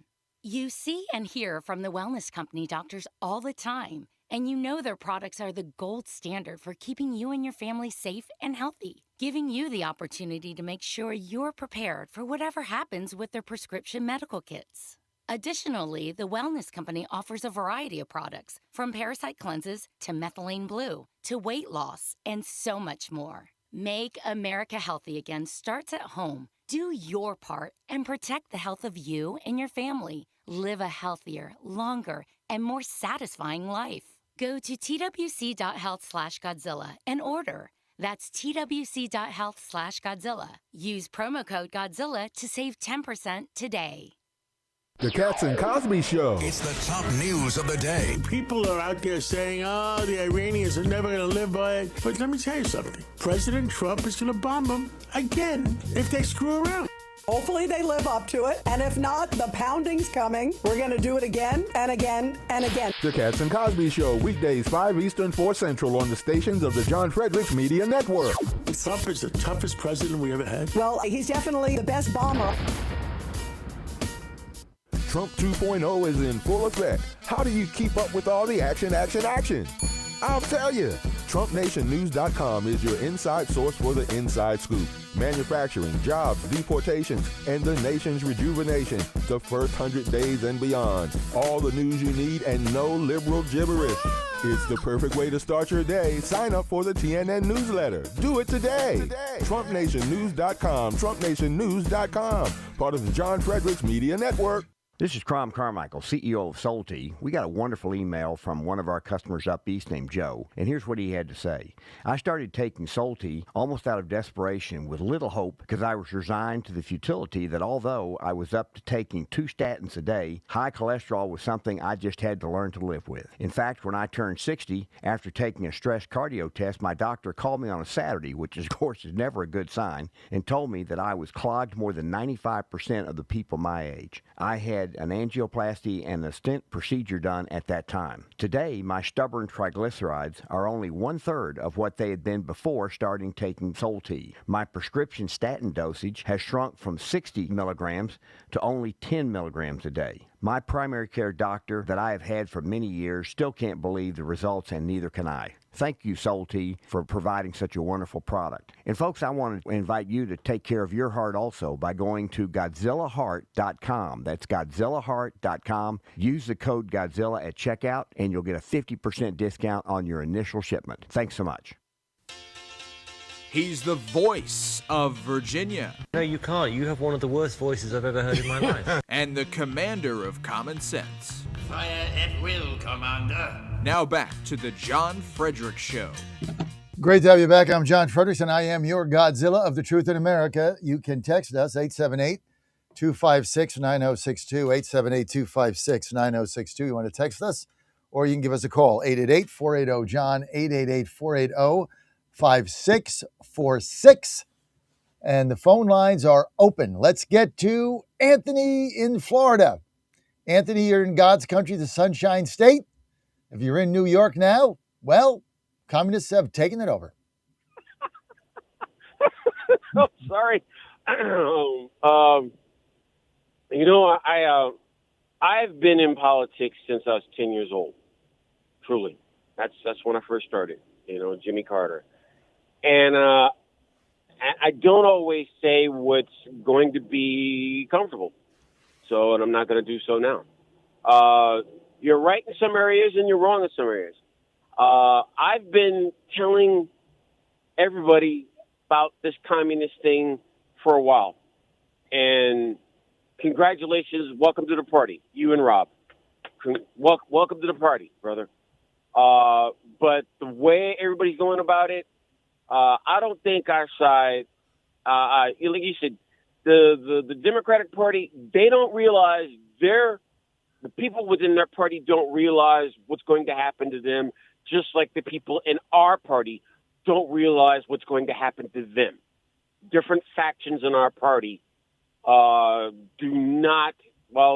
don't really see what's going to happen to them and the difference in that. I'm kind of like the bad side of our party. I've been on the ground dealing with the communists and fighting Antifa. And I'm not talking about politically. I'm talking like I was knocking teeth out for my president when they were all in our face and I was protecting them and doing things like that. You don't want this place to be like London. London is gone. It's gone. You got roving gangs of different cultures just roaming the streets, raping the granddaughters of the greatest generation that won World War II. Not going to happen here. People like me are not going to let it.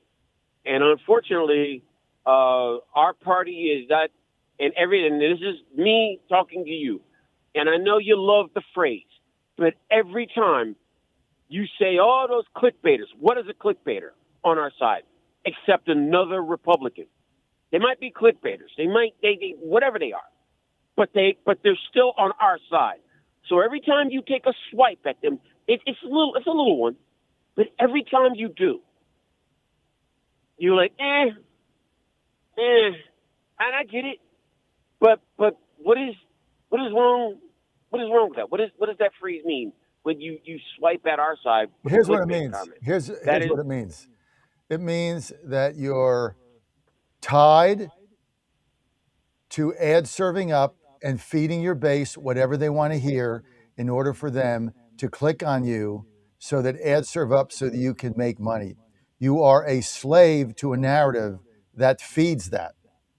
Until you're free and you can speak freely about what is going on, like we are doing right here today, you and I. Until you're free, you can't be the tip of the spear. You can be part of the backdrop. You can be part of the reserves coming up, but you can't be the tip of the spear. In order to be the tip of the spear, in order to lead this movement, in order to be able to capture the future, to envision MAGA 2.0, you have to be able to speak with truth and clarity and be cogent and not be compromised by what you have to say in order to fund your operation. That's going to be the difference. And so when I say clickbaiters, I don't have a problem with the people doing it. I'm saying that it has to be an influencer in their narrative going forward, right? I know people in the clickbait business, and that's what really it is, that they are so sensitive to those chats and what their people are saying. They are so sensitive to that because they need them to download, ad serve up, and they need them to buy their product. And so that becomes your narrative, feeding that base. That's what a clickbaiter is. And I'm not criticizing the model. It's a good model. You're going to make a lot more money than I'm going to ever make and do a lot less work. You make double the money and half the work, but you're not free. And so, Anthony, you call in, see why I take your call and I give you time, you're free. You have no boundaries, you have no chains, you have no bosses. You're free to express your opinion in what we need to do going forward. I am focused like a laser beam on what I'm calling MAGA 2.0. What is this movement that we have built for 11 years, toiling away? What does this movement look like post Donald J. Trump? And who is going to lead it? And who are the thought leaders? And quite frankly, Anthony from Florida is one of them because you're free. I hope I was helpful. Yeah, that's what open discussion brings. Clarity. You get truth, you gave me truth, and you gave me clarity. It's 1 + 1 is 2. I don't see where the math goes wrong at. So I'm good. Appreciate it, brother. That's why we have this show. Boom. What you just did and what I just did, see, this is a community. These are the questions that have to be asked so that we can have a dialogue, we can have a conversation, right? We don't hang up on people like, of course, the prank callers we do. But if you have something to say, I want to hear your opinion, right? We all want to hear it because this is a community. This is the only place that people can come together for 4 hours and give their view and give their opinion and help us move the football down the field. Help us get a first down or get a big play on second down when it's 1st and 20. And now we got a 3rd and 7 and we got a shot to get to the sticks, right? This is what the show's about, right? So thank you. Thank you for your call. Thank you for bringing that up. And thank you for giving me the opportunity to explain what that means. And it's not a criticism of any of the people that have modeled their business on that economic situation. It's not a criticism of them. Some fell into it, some designed it, but it is what it is. And we designed this thing a different way, Ann and I. And I'm telling you, in our business, to do what we do, we work twice as hard for half the money. But you know what? I'm 68 and I don't care, right? I don't need that much money.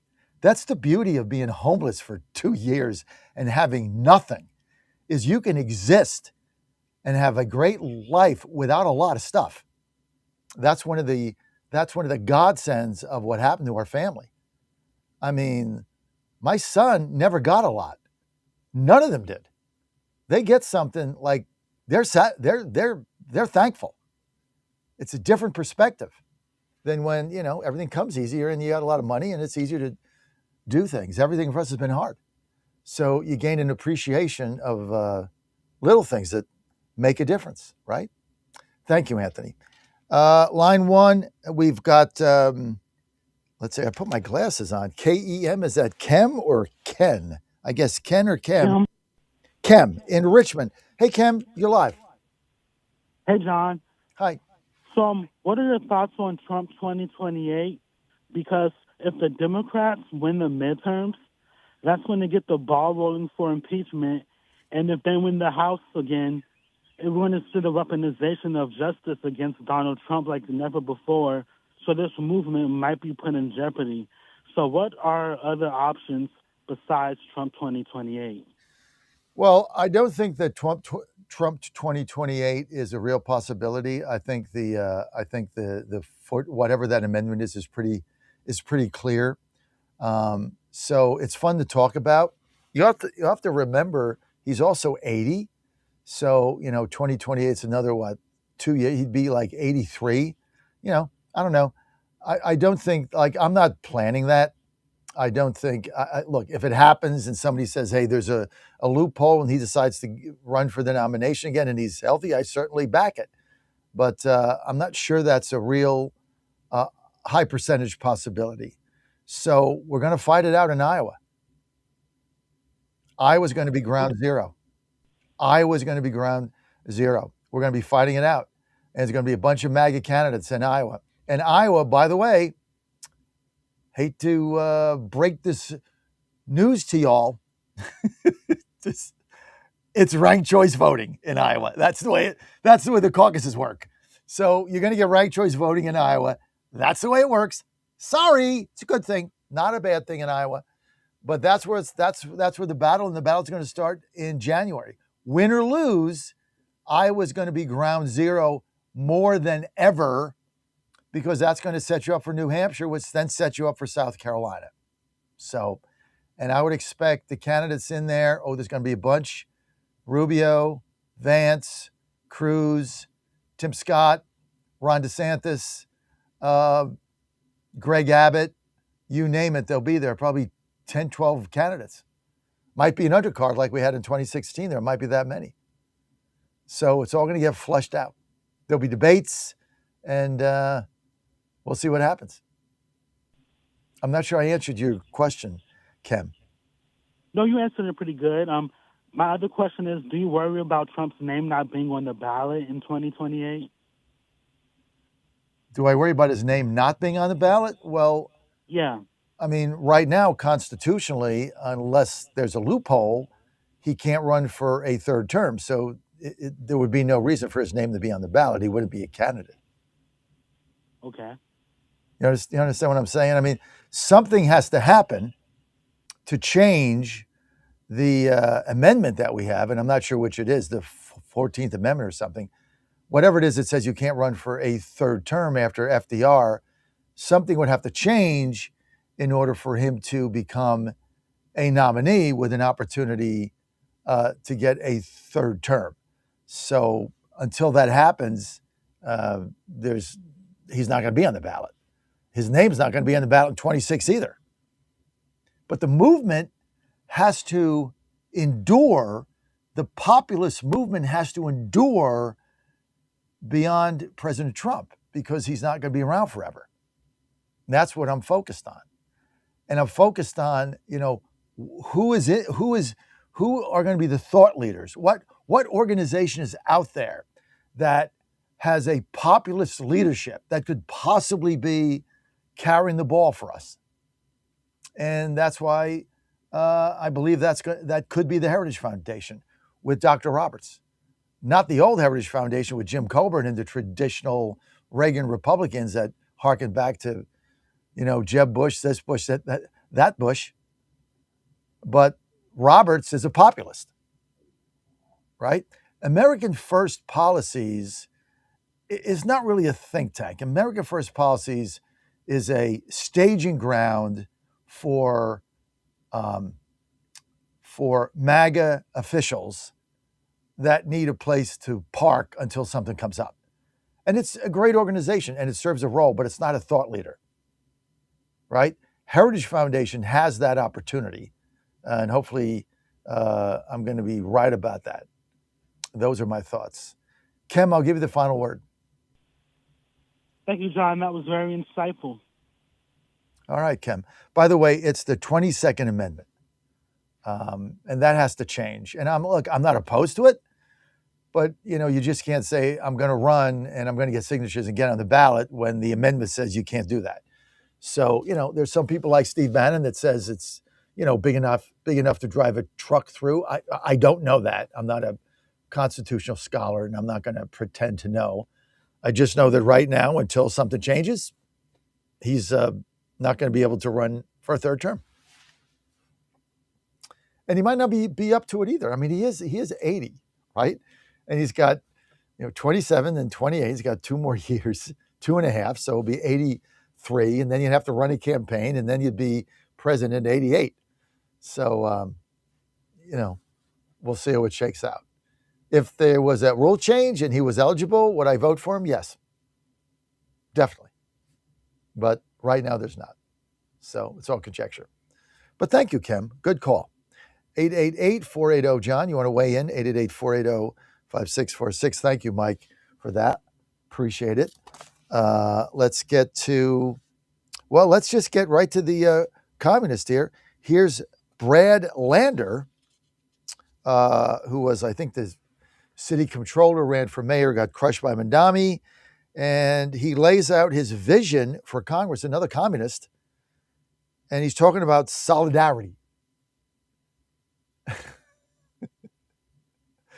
All he's got to say now is, you with me? You ready? Land, bread, peace. Get the hammer and the sickle out, baby. Let's go. Land, bread, peace. Vladimir Lenin. This is going to be fun. Cut 4, roll it. Last Thursday, I gave a name to that spirit that has been moving in New York City. I said it was solidarity. I said it was the force we need to vanquish our biggest foes. And I don't mean Wemby and the Spurs. Solidarity is the force that we need to vanquish Trump's fascism, to abolish ICE, and to stand up to the billionaires who are rigging our economy against us. Oh, yeah, baby. The people with the money are rigging the economy. It's voter fraud is fine because it puts them in power. Illegals are fine because it's their base. They vote for them, they get the fraud, and they give them their votes. That's all fine. But the problem is the guy in the penthouse. That's the problem. The guy that built the factory, the guy that built the business that you have a job and you get health insurance from, he or she's the problem. Smell the coffee, peeps. Smell the coffee. Smell the coffee. Oh, Patty Lyman calls in and says it's not ranked choice voting in Iowa for the Republican Party. Okay. Whatever, Patty. Thank you for the clarification. Thank you. But it should be. It's not. But look, at the end of the day, you go and you stand there. You got to go and stand there for your candidate. And if your candidate fails, you can go over and stand with somebody else. So I don't know what you want to call that, but you can move from one candidate to the next. 888-480-JOHN. Patty should call in. We should have a debate, Patty. You, me, Saxman. Who else wanted to debate this? There was somebody else who wanted to debate it. I forget. Oh, the guy from the 11th district. Forget his name in Virginia. So that will be fun. We ought to have a debate. Maybe I'll set it up when I have time. Anyway, Patty, it's good to hear from you. Let's get to, where are we? Patty, I lost my place here. Let's get to cut 9. We're going to go 9, 10, 11. Here's John Fetterman warning about the rise of the dirtbag left. Johnny, I hope you enjoy being a U.S. Senator because you ain't long for this world, babe. Sorry, you're going to get primaried and you're going to lose 69-31 on a good day. 72-28 if things don't work out. Let's go to cut 9, Fetterman. Yeah, no, I mean, the kind of people that are trying to run out of office. I mean, they're just good traditional kinds of Democrats you would have expected in New York City now, and now this has just become it's just been the dancing days of the dirtbag left. With some of these candidates are outrageous. You have candidates they abolish ICE, abolish the police, abolish the border.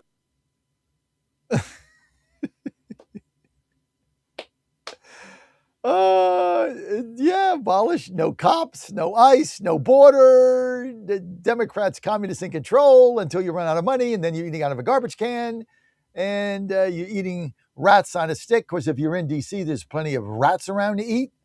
I guess. I mean, it is just, what do you do, right? You don't know whether to laugh or cry. It's like Adlai Stevenson when he said after he got beat the second time by Eisenhower, it's like stubbing your toe in the middle of the night, going to the bathroom. You don't know whether to laugh or cry.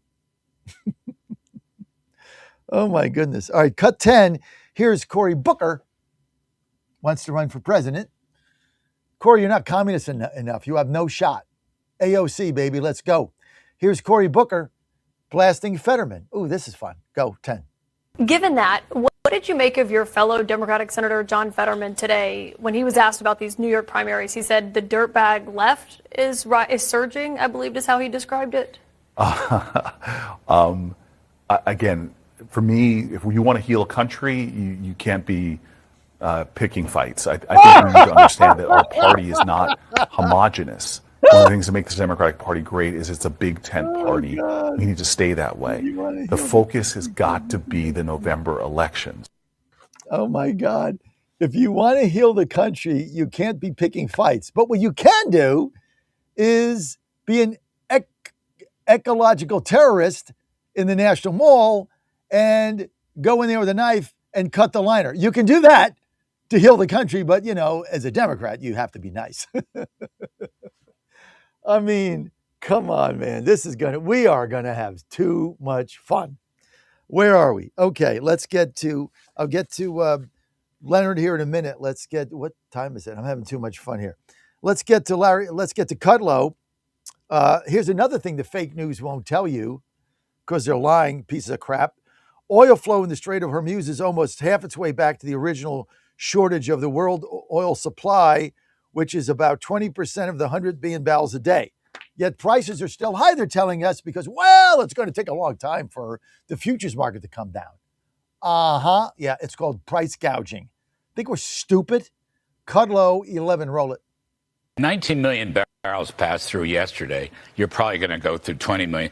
You were basically almost halfway back of the original shortage of world oil supply, which was about 20% out of 100 billion barrels a day, so $20 billion barrels a day.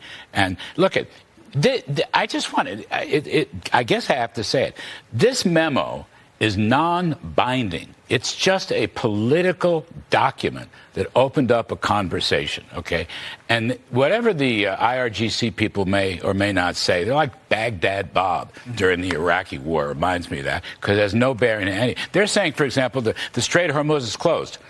All right, and we're having record transits right now. They can't. Women in the streets of Tehran are not wearing their hijabs, walking around in short skirts on motorcycles, saying things and singing songs. It's as though they've lost the morality play that they've tried to do. Trump has destroyed Iran's military, its industrial base.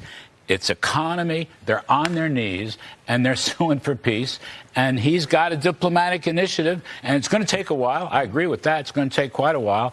But I take it very, very seriously. And meanwhile, energy prices coming down, gasoline prices coming down, and any money that might go in the next 30 days to Iran, or 60 days, is going to pass through the U.S. Treasury's escrow account. In other words, we will control any money from Iranian You're talking oil about sales. frozen funds. Actually, oil sales first, and the frozen funds may come later. But it will go through a Treasury escrow account, which is aimed at purchasing American farm products, various commodities, and medical products to help the people in Iran. So I think, Trump is absolutely in control. There's so much hand-wringing going on here, probably for political reasons, but I think he's on the right track.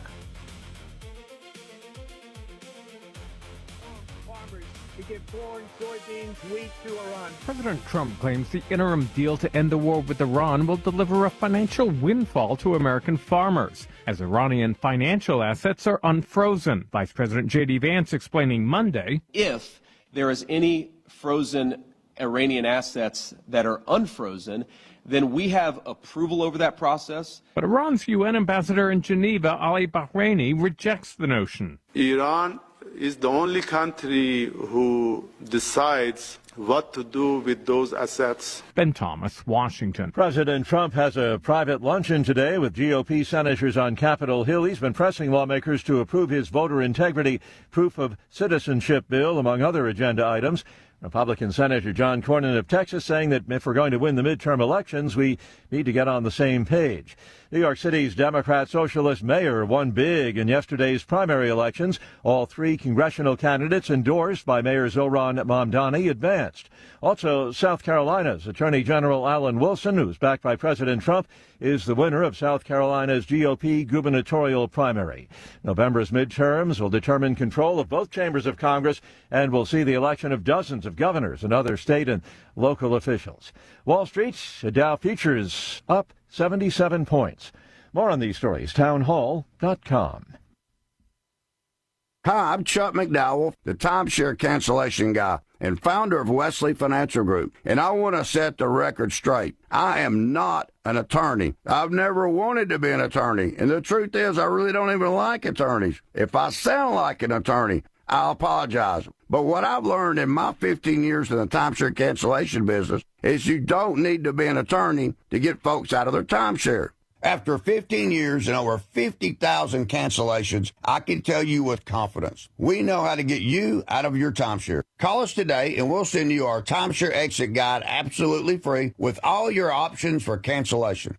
Attorneys, this was meant to be funny, so please don't sue me, especially my friend Kenneth from Black River Falls, Wisconsin. Call now for your free timeshare exit info kit. 800-926-5959. That's 800-926-5959. 800-926-5959. A railway bridge, a power plant, and other key infrastructure targets in Russia-controlled Crimea been hit by Ukrainian forces. These drone attacks added to the woes on the Black Sea Peninsula, Russian authorities having to suspend gasoline sales to civilians there as Ukraine has intensified its recent campaign to disrupt supply lines and the electrical grid at the height of the summer tourist season. Kiev's military authorities are seeking to isolate the vital Russian-held peninsula in the latest stage of the four-year-old war. The peninsula was seized and illegally annexed by Moscow in 2014. Western analysts say Ukraine's long-range strikes have highlighted its ability to inflict damage on Russia and put added pressure on the Kremlin. I'm Charles de Ledesma. France recording its hottest day ever as an early heat wave grips Europe, also Great Britain and Spain being affected as well. News and analysis, townhall.com. President Trump is touting his tax-cutting agenda, talking about it during a rally the other day at a Mack truck plant in suburban Allentown, Pennsylvania. President Trump is pointing to tax relief as a major benefit of his economic agenda. We delivered no tax on tips, no tax on overtime, and no tax on Social Security for our great Pennsylvania seniors.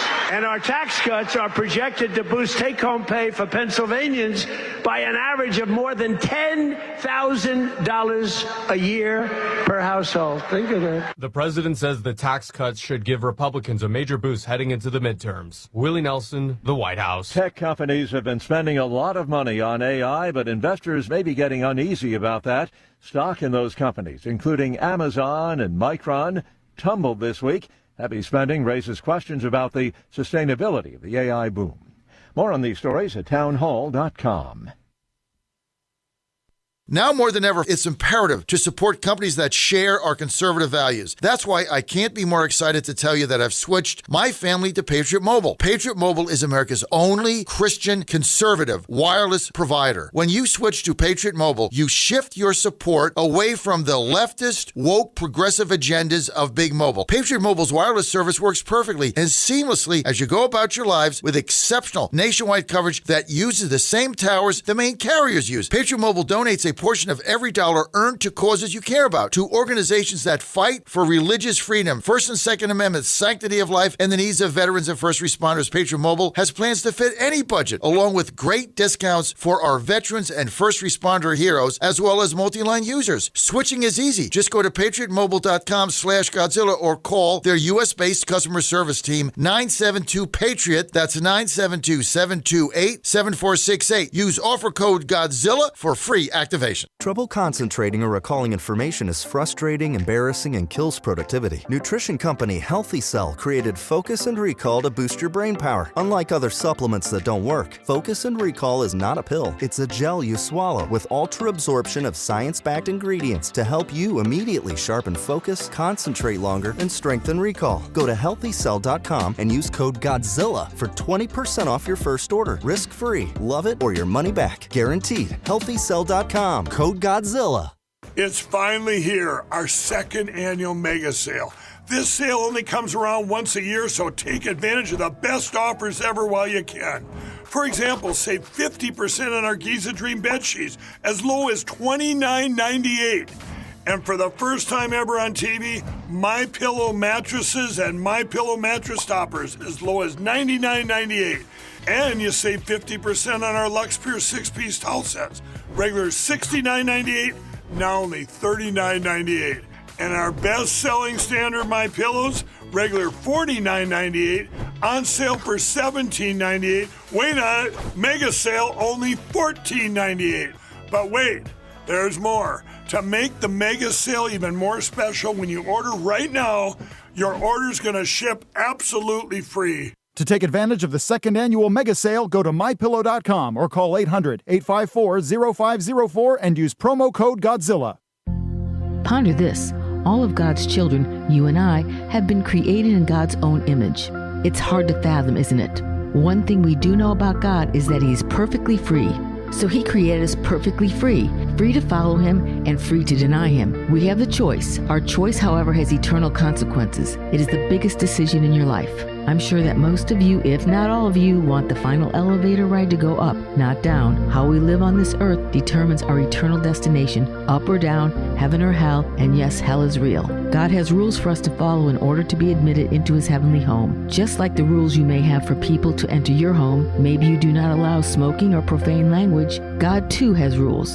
There are 10 of them. We are called to obey His rules, not to change them, adapt them, or ignore them. The 10 Commandments guide our entry into eternal life. We must obey His rules in order to enter His heavenly home. I'm Susie Kelly, and I am passionately Catholic. And they're off. This summer, the Thunder returns to Colonial Downs Racetrack. Live thoroughbred racing June 25th through September 7th. Feel the excitement. Hear the roar of the crowd. Experience Virginia's premier horse racing destination every Thursday through Sunday all summer long. Bring the whole family for Family Fun Sundays, packed with activities for all ages. Parking? Free. General admission? Free. Memories? Priceless. Make Colonial Downs Racetrack your new summer fun time tradition. Get tickets and race day info now at colonialdowns.com. Later on, at summer's close, the crack of bats where heroes rose. We cheered at games beneath the sky, remembering those who sacrificed. Oh, liberty, land of the brave and true, blessed by God in all we do, from golden shores to mountains grand. The greatest blessing in this land, we raise our voices clear and bold, a story that will not grow old. Live from the studios of the John Fredericks Media Network, it's The John Fredericks Show. Grab yourself a cup of 1775 coffee, sit back, and get ready for the best 4 hours of talk in the universe. To be part of the show, just call our toll-free number, 888-480-5646. And now, here's the Godzilla of Truth, the Oracle of the Deplorables, the man who trucks the truth from coast to coast, John Fredericks.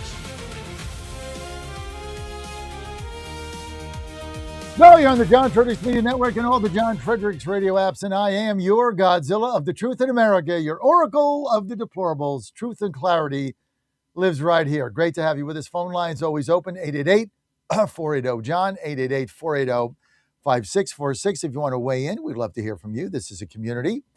Got a couple of announcements, a couple of changes while we wait. We got Leonard from Georgia is going to pop in there. He's on hold. We've got Kristen Robbins. She is Minnesota, and she's in the state legislature there. She's also the chair of the Minnesota Fraud Prevention Committee. That is not an oxymoron. Sorry, Kristen. That is not an oxymoron. There actually is a fraud prevention committee in Minnesota. And by the way, I was invited there sometime in August. It's on my calendar.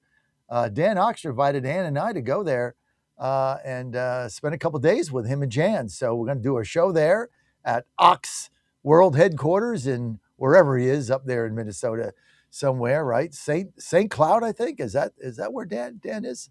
Not St. Paul, St. Cloud, I think. But Ann and I going up, why not, right? It's Minnesota, see Mike Lindell. All good. Maybe we'll visit Kristen while we're there. 888-480-JOHN, you want to weigh in. And it's funny, I know. This couple of announcements, though, I want to make in the 8 o'clock hour. Got some changes to our network coming up. Number one, we're adding a new station.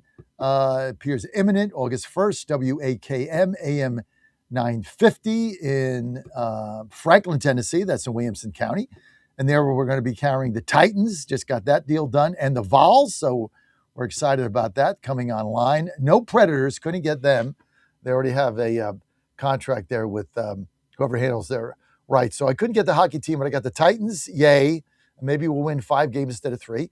And I got the Tennessee Volunteers football, basketball, baseball. So that's going to be fun. That is coming online. Big changes to our lineup starting August 17th.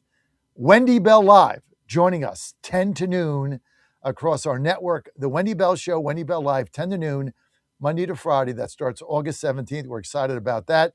Wendy, she's got a little bit of a different style than I do. So 10:05 when she gets on, just strap yourself in because it's going to be quite the ride. Wendy Bell Live, 10 to noon on the John Fredericks Media Network, Monday through Friday. So we're excited about that, to have Wendy with us there. She's going to be great. She's changing her time to accommodate us, and she's going to be live. Michael Patrick Leahy was 10 to noon now. Will be moving to 3 to 5 in that slot. Del Wamsley, who we've been carrying forever, he's my good friend, great guy. Well, he's retiring from doing the radio show. So he'll be carried through August 14th. So Leahy goes to afternoons across our network. And Wendy Bell Live, 10 to noon. It's going to be a lot of fun. lace them up and lace them tight. So changes to our network here. I wanted to tell you that. And for all of our coffee drinkers out there, I got to take my sip of my 1775 coffee. Hang on.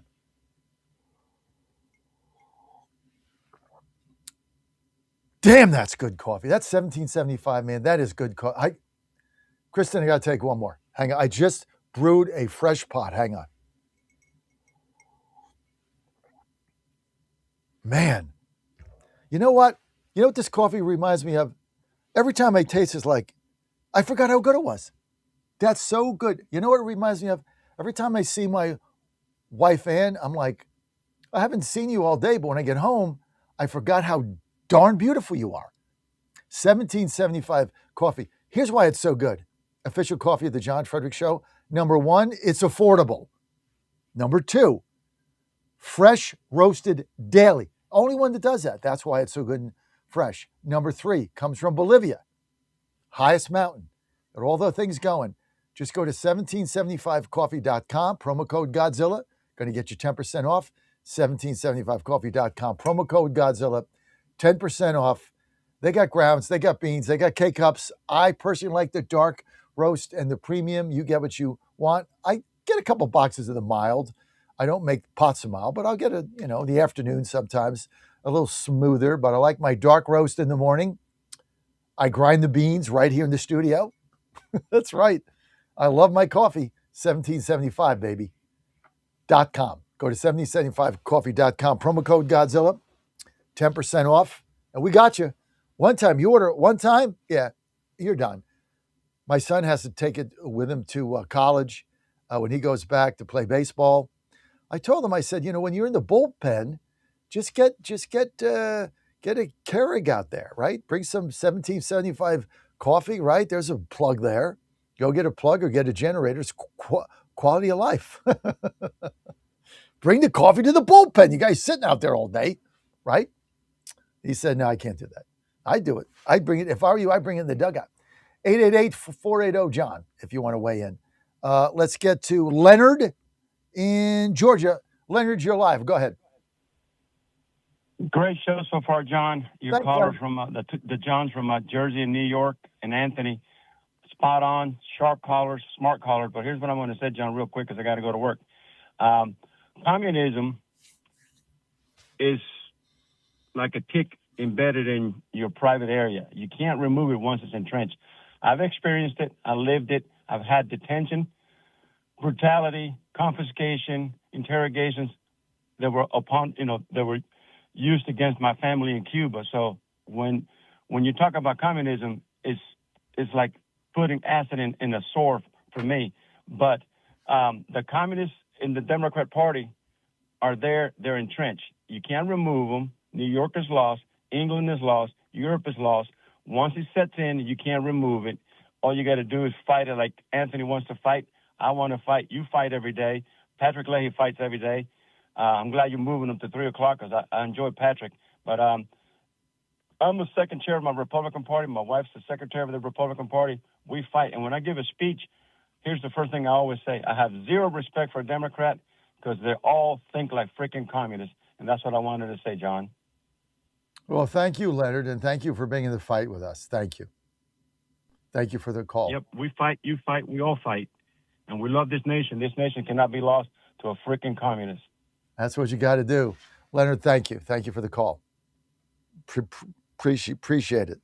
All right, joining us now, Kristen Robbins. She's chair of the Minnesota Fraud Prevention Committee in the state legislature. Again, Kristen, that is not an oxymoron. Thanks for being with us, Kristen. Thanks for having me. All right, so tell us a little bit about your district, yourself, what you represent, and how you ended up being the chair of this total debacle going on in Minnesota. Well, I'm the chair of the group trying to stop it, so I'm not the chair of the debacle. But so I've been a legislator for 8 years. I'm in the western suburbs of Minneapolis. My district is 37A. I love my district. It's just fantastic. Some suburban, some rural. It's just the best people. I'm so blessed to represent them.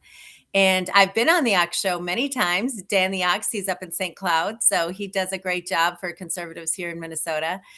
And the committee was formed because in the 2024 election, the legislature was tied in the House.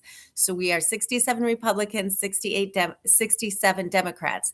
And when we first got the tie in November of 2024, we had a power sharing agreement. Then we found out that the Democrats cheated and they ran a candidate who did not live in their district. So we had to renegotiate the power sharing agreement, and sort of as punishment for them cheating, we got a full 2-year Speaker of the House, Lisa Dameth, for Republicans, and we got the creation of the Fraud Prevention Committee. And so without Republican leadership, there would have been no Fraud Prevention Committee. The state wouldn't know the level of fraud that's been going on here. We have spent the last 2 years exposing all the fraud, bringing in whistleblowers, expanding whistleblower protection, expanding legislation that strengthens internal controls. So we've been at the tip of the spear fighting fraud in Minnesota. So tell me about your district. You said it was 37A? Yes.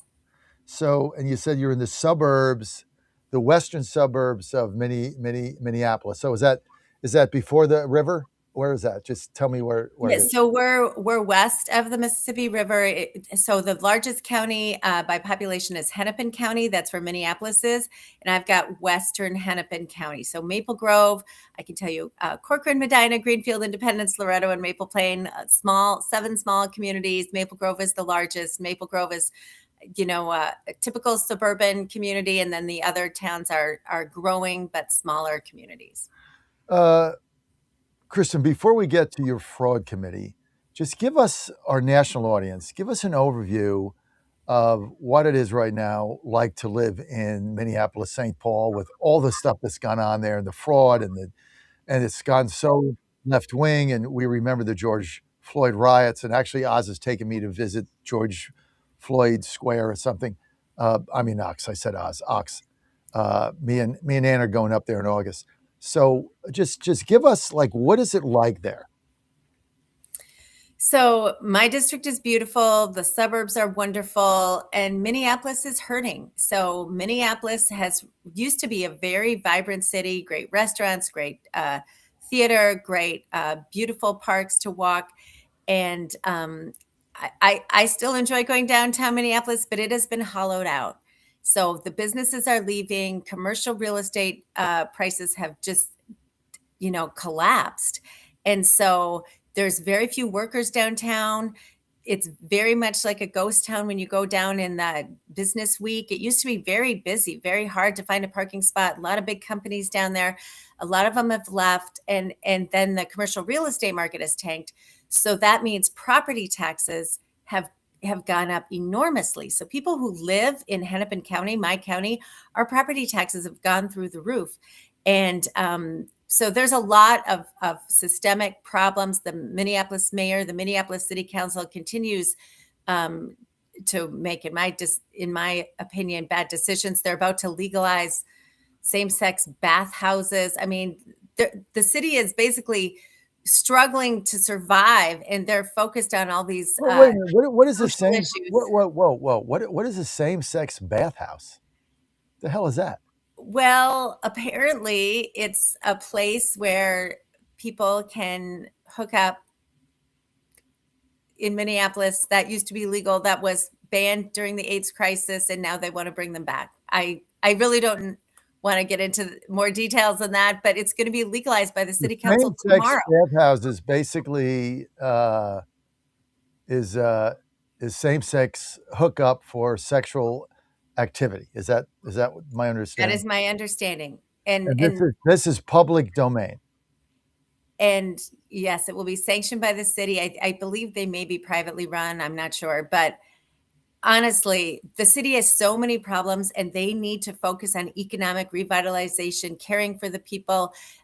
There's huge homelessness encampments that they need to deal with, and that this has become a focal point of their so-called leadership is just very discouraging for people who live in the state. And we love Minneapolis, and we want it to be vibrant, and we need it to be vibrant. We need these economic engines in our core cities, and that is what has driven success for Minnesota for all these years. We've had incredible companies downtown that have really brought in a lot of innovation and new businesses, and and businesses that supply to them. And we need to focus on reducing taxes, reducing regulations so we can drive investment and talent to our city and our state so we can grow the economy. That's what we need to focus on. So Jacob Fry is still your mayor, right? He's the mayor of Minneapolis. Right. And so, I mean, this is happening all over the country. I live in Washington, D.C., and I'm going to get to fraud in a minute, and I may have to hold you over because I'm learning a lot, and so is my audience. So thank you. So, Kirsten, I'm trying to figure this out. Why is it that when the communists take over a city, and that's what Jacob Fry is, that's what I've got coming here in D.C. when Janice Lewis George wins, why is it that homeless tent encampments become rampant? Like, why is that? What are the policies they do that allows people to just come in and take over a park with tents, and you walk through the tent and you smell pot and human waste and it's squalor and it's filth and there's rats? Why do they allow that? Well, I can't speak for them, obviously, but my understanding of how they perceive it is that it would be unkind to uphold the law, which prevents camping in public parks and public places. So there is a statutory authority to clear out the encampments. They just choose not to use it. And it creates myriads of problems because, you know, all the health problems, but there's violence. There's been fires. People have died in these homeless encampments. And so it's not helping the people they claim to help by allowing them to continue to live in this situation. And I used to be on former Republican Governor Tim Pawlenty's Commission for Chronic Homelessness. We need more supportive housing so people can get the services they need, but it has to be run well. We see all the fraud in these housing stabilization programs that we've had to close in Minnesota. So we need to get back to the basics. Government has gotten so large. We need to just get back to the basics, and that is what they're unwilling to do. And they're unwilling to have consequences for criminal behavior. Kirsten Robbins with us, representing Western Minneapolis, House of Representatives. They got a Republican, because of the cheating, you've got your Republican speakers, so you're in charge of the committees, no power share. There's power sharing in every committee except mine. So Except I'm yours. the only committee that has a full Republican majority, the Fraud Prevention Committee. Everyone else has committee co-chairs, equal membership. So yes, that was Under the deal, you're the only one without libtards sitting in co-chairing the committee, and under the deal, because they cheated, you have a speaker, right, who is Yes. running for governor. Yes, she is. Lisa. She's the favorite, right, to win the nomination? Well, she did not get the endorsement. So there's a primary in August, so that will tell us. So Who we'll see. I know who got the Senate endorsement. Who got the governor's endorsement? His name is Kendall Qualls. Kendall And Qualls. then Mike Lindell is also running. So we have sort of three Lindell is telling me he's going to win. Is that, but he's an optimist. I haven't seen any polls. Does he actually have a chance to win that primary? I've seen different polls. I would say Your I'm hesitation not, means as no. a former candidate in this race, I'm not going to speculate. Okay. All right. So tell me about your, okay, number one question, and then I promise I'll get to your fraud committee. 2026, how many, are all your seats up or just some of them? No, everything. The House and the Senate, they're all up. So it's a big race in Minnesota because our Senate is Democrat by just one vote and our House is tied. So we need to get control of the legislature to roll back some of the extreme woke policies that the Democrats How does it, Kirsten, how does it look? When I was traveling all around the state when I was running for governor, people are very ready for change. They are so fed up with the fraud, with the huge costs for family budgets, we've had huge tax increases. Under Tim Walz, we had an $18 billion surplus that they spent, raised taxes $11 billion, and left us with a $6 billion deficit. So families are stretched to the max, and they are so tired of all the fraud and all the waste of their hard-earned money. So I think there's an appetite for change in Minnesota. All right. I like your attitude. Okay, so tell us about your fraud committee. How did it start? What have you found? So we started by digging into just the fraud that we had heard about, and as we went through the months, we started seeing other vectors of fraud. And as we rolled out whistleblower protections, whistleblowers were coming out of the woodwork. People who had been retaliated from when they reported fraud in their agencies, the Walz administration would retaliate against them. So that created this culture where that if you raised your hand and identified fraud, you would harm your career, you could lose your job and your retirement. And so there was this culture where people were afraid to talk about fraud until the fraud prevention committee started. So we looked at the origins of fraud, which was way back in the Dayton administration with the child care programs. And there was fraud in childcare, and we had a criminal investigation unit in the Department of Human Services that was starting to get real success. They successfully prosecuted 4 childcare fraud cases.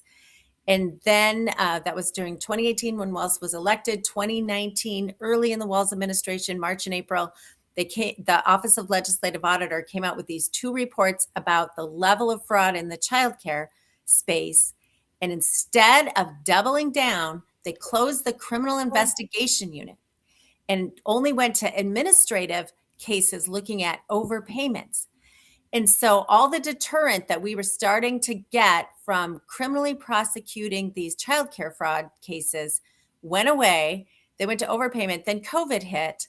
Representative Ilhan Omar passed a bill in Congress called the Meals Act that took all the guardrails off the school nutrition program. So restaurants could participate, multiple meals could be bundled together. There was no income eligibility, all these things, all the guardrails came down. And people that had been part of the childcare fraud then became the Feeding Our Future meal sites. And so then they realized, oh, well, this is how we can make this happen, right? So they identified programs. Minnesota is very generous. We have a lot of these waivered services for Medicaid programs, ancillary services outside of traditional Medicaid. And the fraudsters realized, based on the child care and the Feeding Our Future, that if there was a program with a lot of federal Medicaid money, low barrier to entry to become a provider, no caps on providers, no caps on the number of recipients, that was where they should do their next mark. And so that the fraud exploded from childcare to Feeding Our Future to now housing stabilization, integrated community support, sober homes, non-emergency medical transportation, autism centers, adult daycare, assisted living. I mean, the vectors of fraud just exploded, and that's where we're at today. So we've identified all these new vectors of fraud. I called for CMS to come in here and do federal audits. CMS has been in here. They have shut down housing stabilization. They're auditing all these programs. They're revalidating our providers. So we are turning the corner, but there's a long way to go. Kirsten Robbins, I was talking to somebody yesterday who said that the fraud in this country is $1 trillion a year, $1 trillion. And they thought that's just the tip of the iceberg, that it's an entire industry. Hey, I got to go to a break. Can you just stay with us for a couple minutes? Do you have enough time? Do you have a couple more minutes? Yes, I said yes. Okay. Happy to do it. I'm sorry. Stay with us, and when you get back, I want you to explain to us what you guys are going to do to take this from hundreds of billions of dollars to zero. When I get back, Kirsten Robbins, House of Representatives, District 37, Western Minneapolis, in charge of the fraud committee. Unbelievable what has gone on there. This is just the tip of the iceberg. We'll be right back. For the first time ever, we're bringing you MyPillow mattresses and mattress toppers for as low as $99.98. Remember, sleep's all about temperature and pressure points. Whatever sleep needs you have, we have the right technology for you.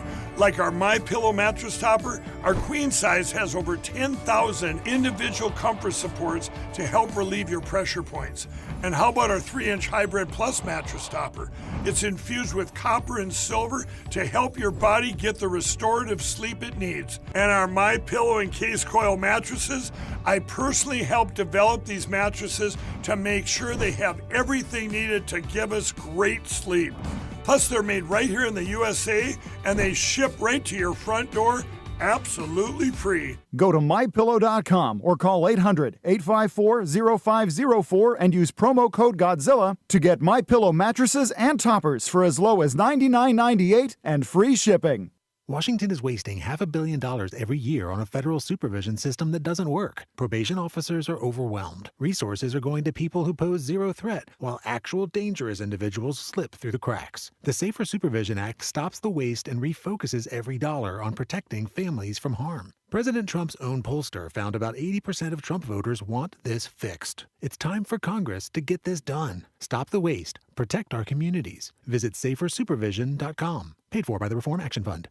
And they're off. This summer, the Thunder returns to Colonial Downs Racetrack. Live thoroughbred racing June 25th through September 7th. Feel the excitement. Hear the roar of the crowd. Experience Virginia's premier horse racing destination every Thursday through Sunday all summer long. Bring the whole family for Family Fun Sundays, packed with activities for all ages. Parking? Free. General admission? Free. Memories? Priceless. Make Colonial Downs Racetrack your new summer fun time tradition. Get tickets and race day info now at colonialdowns.com. Folks, this is Crom Carmichael, CEO of Soul Tea. I have recently turned 77 years old. I do not take prescription drugs. I have not had to take prescription drugs, and I attribute a lot of my good health to a product that I've been taking, which is the active ingredient in Soul Tea. It's a 22% concentration of theaflavin. We did clinical trials on it 25 years ago and found that it helped lower cholesterol. We have had many, many hundreds of letters and emails from customers telling us how it has helped them not only manage their cholesterol, but lower their triglycerides and help them on their blood pressure. And I can't tell you how much I attribute to Soul Tea for my good health at age 77. And I encourage you to go to GodzillaHeart.com. That's GodzillaHeart.com. And use the code Godzilla at checkout, and you'll get a 50% off on your initial shipment of Soul Tea. And I promise you it will be a great help for your heart health. Thanks so much. Don't touch that dial. You've found your home of the truth. Do you solemnly swear to tell the truth, whole truth, and nothing but the truth? With the best analysis in America. You can't handle the truth. And now back to the John Fredericks Show. You got him right here on the John Fredericks Media Network. Great to have you with us. We've got, we're jammed right now, but I've got Doug Napier coming up. Plus, I got your calls, 888-480-JOHN. But I want to get back to Kristen Robbins, chair of the Minnesota Fraud Prevention Committee. Kristen, hope to meet you when I get up there with the Ox. I think he's in the area. But tell me about, what is your estimate of the total fraud in Minnesota? Just a total number, just ballpark it, and how you get that down to zero. So the rough estimate has been $9 billion in Medicaid fraud over 5 years. So just over that window, another $500 million for Feeding Our Future, probably a little more than that, honestly. So getting close to 10 billion, and then potentially another 100 million was the estimate back in 2018, 100 million a year in childcare fraud. And that, I haven't seen numbers on childcare fraud. There are active investigations going on now, but clearly it will be north of 10 billion, I would say, is a conservative estimate. Unbelievable. How do you get it to zero? Well, first, we have to do what CMS, our federal partners have been amazing. So Dr. Oz has been here. He has been here weekly, or his team has, and they are going through these programs with a fine-tooth comb, and they are revalidating all of the providers. They are auditing the programs, and they are flagging anything that looks like an anomaly, and they are stopping enrolling new providers, which is crucial for other states paying attention to this. You have to just stop enrolling new providers. Don't let any new fraudsters get in the system, and then go through carefully all the existing providers you have, see who's fraudulent, and boot them out. And then, working with our federal partners at the U.S. Attorney's Office and the FBI, prosecuting these cases. There has to be a criminal deterrent. So we have to get those prosecutions going. And so our partners at the FBI and our U.S. Attorney's Office have been terrific. They are doing a great job. I think we're up to 113 indictments and probably more than 70 convictions. But, the the process takes time. So people have to be patient, and they have to be very focused on turning over every program and making sure that it's really serving vulnerable people, that tax money is not being wasted. Because we do need some safety net programs, but this is ballooned out of control. So I think really cutting down on these waivered services programs would help, and streamlining them. We closed housing stabilization. We have so many other programs also doing housing. So just streamlining your programs, making sure that you can follow the money. Unbelievable. What you guys have allowed, not you, but what has been allowed to happen there, and Wall's looking the other way. I mean, is fraud in Minnesota, has it become part of the Democratic get reelected, build their voter machine? So it certainly has benefited their political base, and they clearly turned a blind eye, or worse. I think they helped cover it up in some ways by closing the fraud investigation unit. There were leaders in the Walls DHS department that told a whistleblower not to report to the Office of Legislative Auditor, which is a violation of statute. So they were clearly trying to squash this. Why? And so I feel why, like why? Because it benefited their political base, and the threat, which was very public, was that if you spoke up, you'd be labeled racist or Islamophobic. In fact, the fraudsters from Feeding Our Future sued the Minnesota Department of Education, alleging racism because they weren't approving their meal sites applications fast enough. So it's not just an idle threat. Oh, I might be called a racist. They were actually calling people racist and filing lawsuits. So they didn't get their fraud money fast enough. Yes. And so That's they said the unbelievable. reason was because the people at the department were racist. I So mean, this how do you isn't how do made you up. fix it? Like, this is just one. You're talking about one state. You times this by 50. I mean, the Democrats have figured this out. Like, fraud is part of their baseline vote operation. I mean, it's just you can't even fathom what is going on here in this country. $1 trillion. It is an entire industry. The Democrats have figured out every way to win. Cheat, steal elections, mail out ballots, fraudulent ballots, fraud. I mean, it's, get money for nothing. It's just incredible. But real people are sick of it. Real people are fed up. I don't know and so how we voters ever are going to turn unwind it, out. but how do you unwind this? I mean, you've got a tremendous job ahead of you. I'm sorry you didn't get the traction you wanted in your gubernatorial campaign, but I think God put you in this job just to this is unbelievable.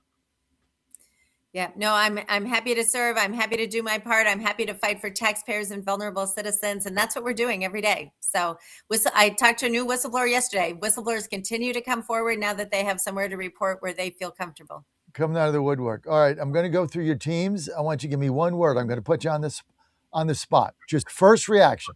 Twins. Oh, I love the Twins. They're having a tough season, but they're a great team. You know what? They did a rebuild, but they did it the right way. They kept Joe Ryan, they kept Buxton, and they're rebuilding. And it's a good young team. They're actually an exciting team to watch. So a lot of criticism they got. They did And you should go to a game when you come.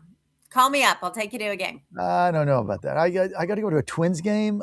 It's a beautiful stadium. All right, I'll tell you what. You put your mobile in that chat box down there for Mike to get it, and I might take you up on that offer because I am a baseball fan, and I hate all baseball teams but mine. But the Twins don't I've get been on to my Nationals nerves. games. That's a beautiful stadium. Well, I'm not a Nationals fan either. I'm an Astros fan, but we got Correa back. Now he's hurt, so okay, I got to go through all the teams. Vikings. Oh, I will always be a Vikings fan. I mean, we've had some bad luck. We've had some bad decision making, but someday we're going to get our moment. Go Vikings. Wolves.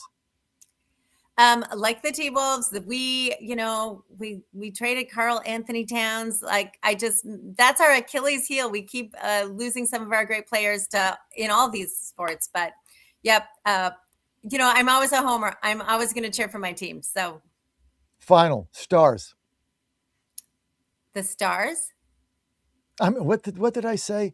Oh, the The Wild. Wild. I'm sorry. Yes. They were the old stars. The old North Stars. Yeah, Wild. no, the Wild are great. I actually grew up watching a lot of hockey. I enjoy hockey quite a bit. So I'm always going to cheer my teams on. I'm always going to root for Minnesota teams. We have a great sports culture here in Minnesota, and I'm always going to be a homer for them. Are you a hockey mom? No, I was a soccer mom. 3 girls all played soccer. A couple played basketball. One played softball. So I was doing all those sports. All right. Final thing. Minnesota Gophers. Oh, row the boat. We got to go. Gophers. Yeah, the Gophers are a great team. PJ Fleck has done a good job. So, yeah, love the Gophers. So You're good. I every team you had a comment on. That's good. Very impressive. Very impressive. Well, my son plays for Maryland in the Big Ten. Oh, there you go. This year we didn't play Minnesota. Next year we do, and I think it's a road game. So I think we got to go to Huntington Stadium is great. You'll enjoy it. Where is it? What part of the state? The Gopher football. Baseball. Right downtown. Well, I'm sorry, baseball. Yeah. Right downtown Minneapolis. Yep, it's a great stadium. One of my friends, her dad was the longtime Gopher coach, George Thompson, former Red Sox player. So, yeah, we love the Gophers. All right. Well, you're very dialed in. Very impressive. You're almost as good as Tom Emmer. Thank you. I'll tell Tom that next time I see him. Almost as good, right? Almost as good. Yeah. Half the time he comes down, we got all this political agenda. We spend 15 minutes talking about the hockey game. Well, he knows way more about hockey than I do. He's fantastic. Yeah, he's a big Wild fan, and they had a good team this season. Kristen, we got to go. Thank you for your time. Put your number. See that little chat box there? Yep. Put your mobile there. I'm going to take you up on your offer. Take me to a Twins game. Thank you. Sounds fun. Thanks. Because Ock's not really a Twins guy. He doesn't really do baseball. So I have to reach out to a broader array of contacts. Oh my goodness, too much. All right, coming up, we've got Douglas Napier is going to be with us. Plus your calls, 888-480-JOHN, 888-480-5646. But this segment brought to you by our good friends at the Wellness Company. I have the contagion kit. I have their medical emergency kit. Everything is right here. Hey, let me just tell you this something straight out. So Ann was telling me last night, she's like, I got to replenish this again. So something happened to her toe. She got her toe infected. And we were out. She has those, open-toed sandals. We're walking around. Probably got bit by fire ant or something. So her toe, was all swollen and got infected.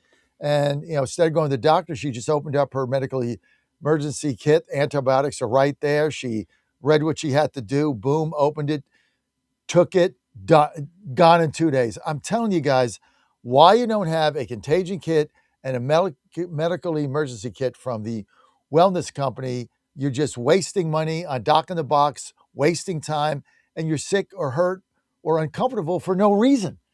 Days go by before you end up going to the doctor. Who's got time for that? When with your medical emergency kit and your contagion kit, everything is right there at your fingertips. There's a guidebook there.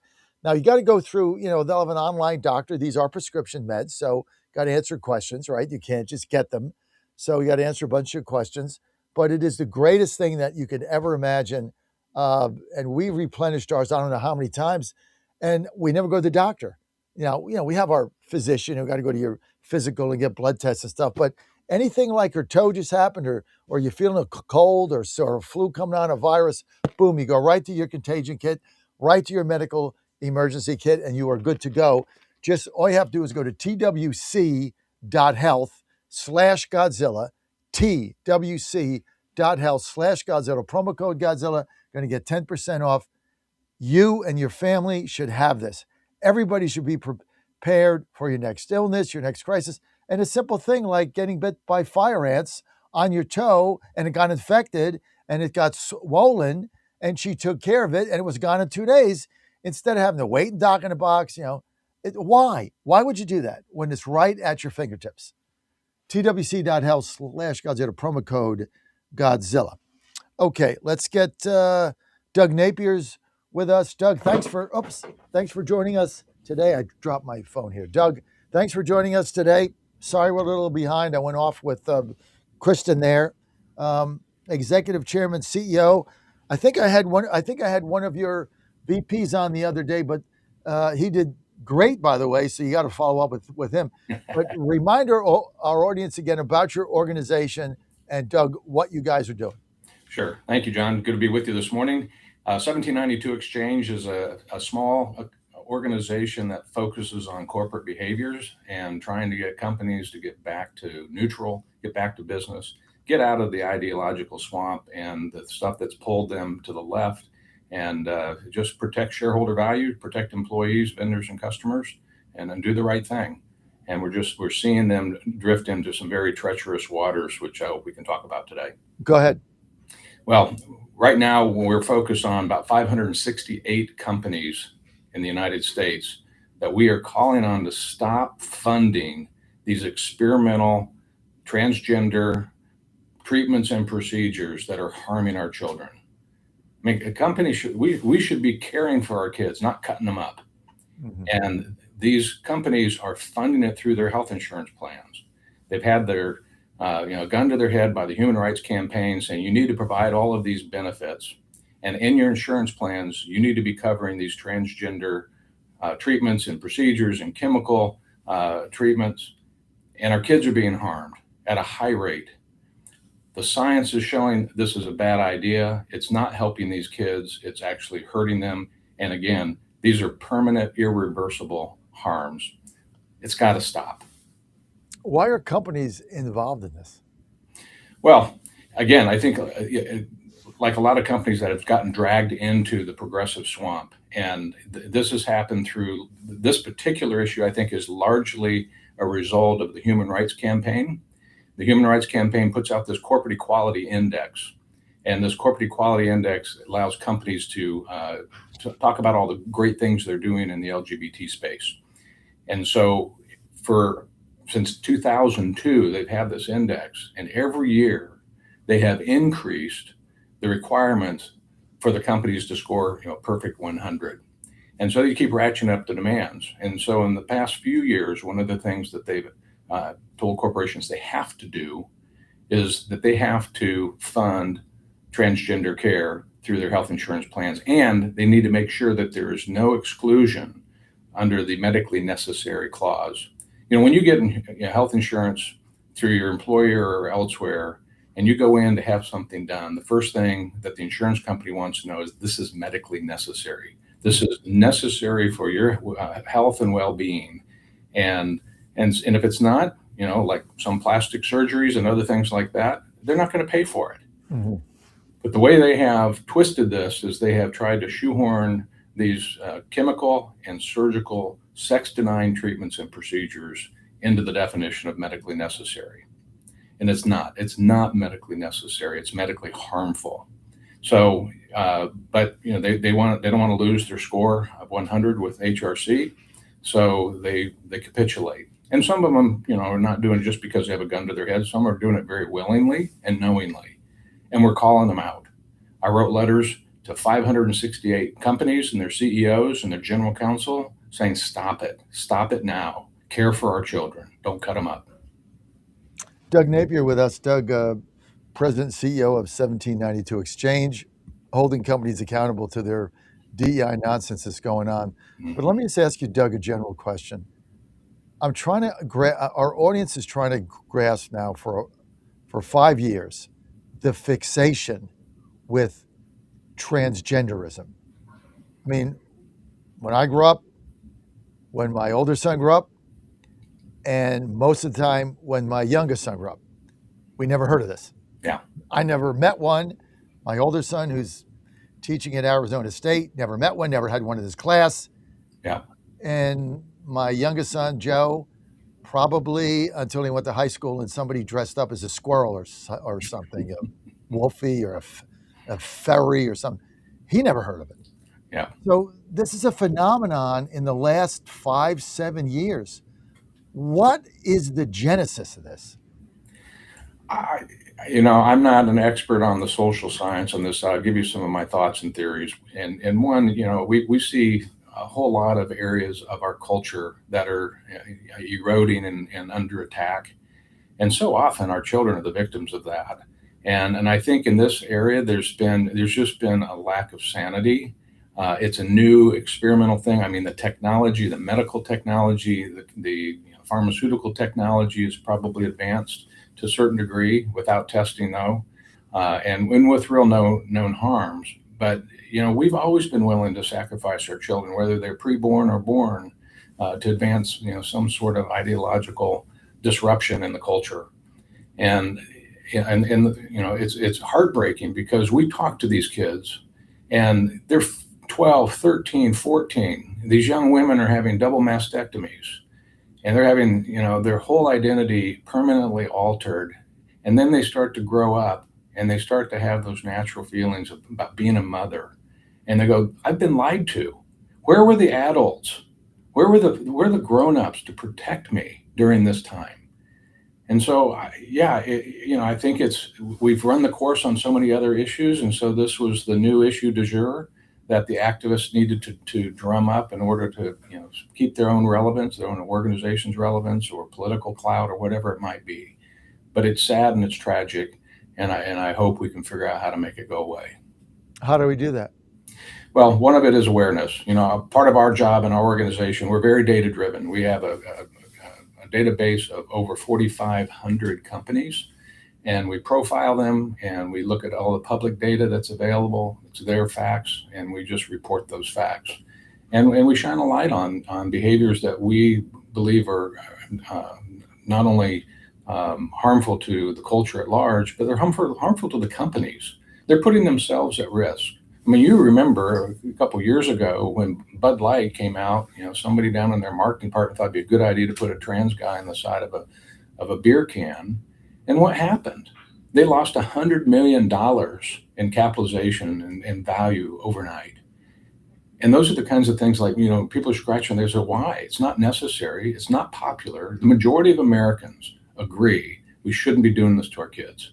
I mean, it's not even an 80-20 issue. It's probably a 98-2 issue. I mean, it's just that straightforward. And then the studies keep coming out. We've got the CAS report from United Kingdom. We've got the Finland report.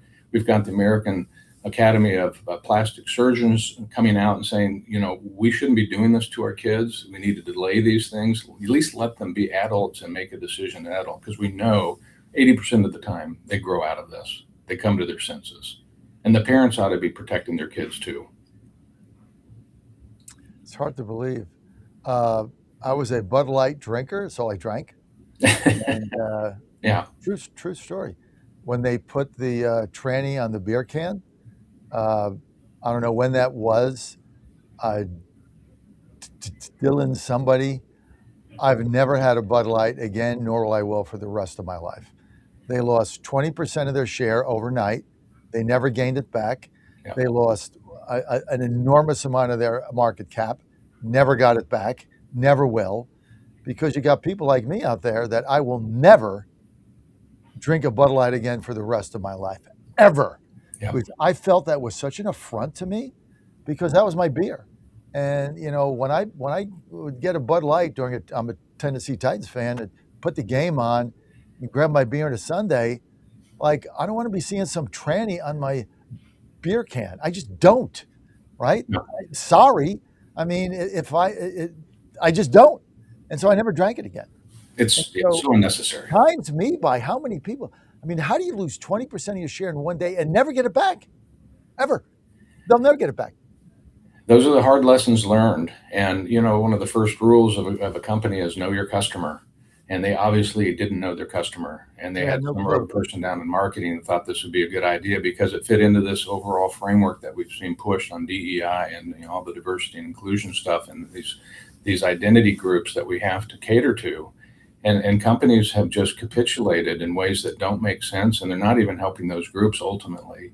But their responsibilities to their shareholders first. Make sure they're not making decisions that undermine. That's a fiduciary obligation. They have an obligation to their employees. I mean, if you're losing that kind of money, how many employees do you have to lay off? And they have an obligation to their suppliers and their vendors and their, who they're distributing their stuff to. So it's far-reaching. And I think companies understand this. We sit down with them one-on-one, and we explain, the legal landmines that are out there and the risk landmines, the reputational risks that exist out there.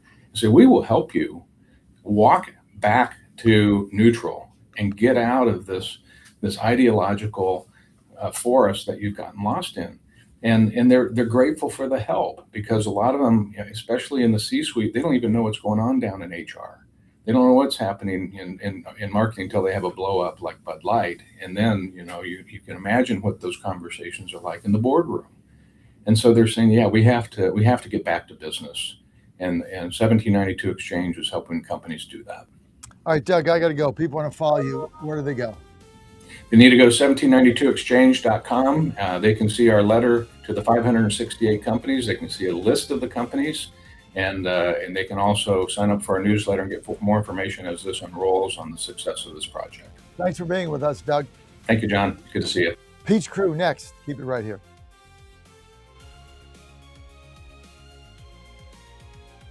WJFN W224EB 92.7 FM Chester, W299DB 107.7 Barnaire, 100.5 FM Goochland, and WJFB. Breaking news this hour from Town Hall. I'm Rich Thomason. During a visit to Capitol Hill today, President Trump will sign a massive housing affordability bill, cleared Congress with bipartisan support. Along with making housing more affordable, the aim is to increase housing availability. While on the Hill, the president will also attend a private luncheon with senators, lobbying for his voter integrity bill, among other priorities. The head of the UN's nuclear agency is insisting that Iranian nuclear sites will be subject to inspection. International Atomic Energy Agency head Rafael Mariano Grossi says that the visits to nuclear enrichment sites are a key component in the interim deal between the US and Iran to reach an end to the war. Grossi made the comments at a press conference at the tsunami-hit Fukushima nuclear power plant, adding, whether this happens the day after tomorrow or in 1 week or 10 days, it's important but not essential. This is going to happen. On Tuesday, Iran and the US disputed whether or not bombed enrichment sites would be inspected. Experts say that's key to the deal, which for Iran's stockpile of uranium to be down-blended from highly enriched levels. I'm Charles de Ledesma. In the Senate, the 10th time was the charm for a War Powers resolution, winning approval in the upper house of Congress, demanding that President Trump get congressional approval before further military action against Iran. A largely symbolic resolution that the president says is ill-timed and meaningless. From Texas comes word that Camp Mystic has filed for bankruptcy, this nearly a year after catastrophic flooding. It killed 28 people at that summer camp. The Trump administration calls it another example of judicial overreach. San Francisco federal judge has ruled that there may be no arrests by the feds at immigration courts. On Wall Street, Dow futures down 17 points. More on these stories, townhall.com.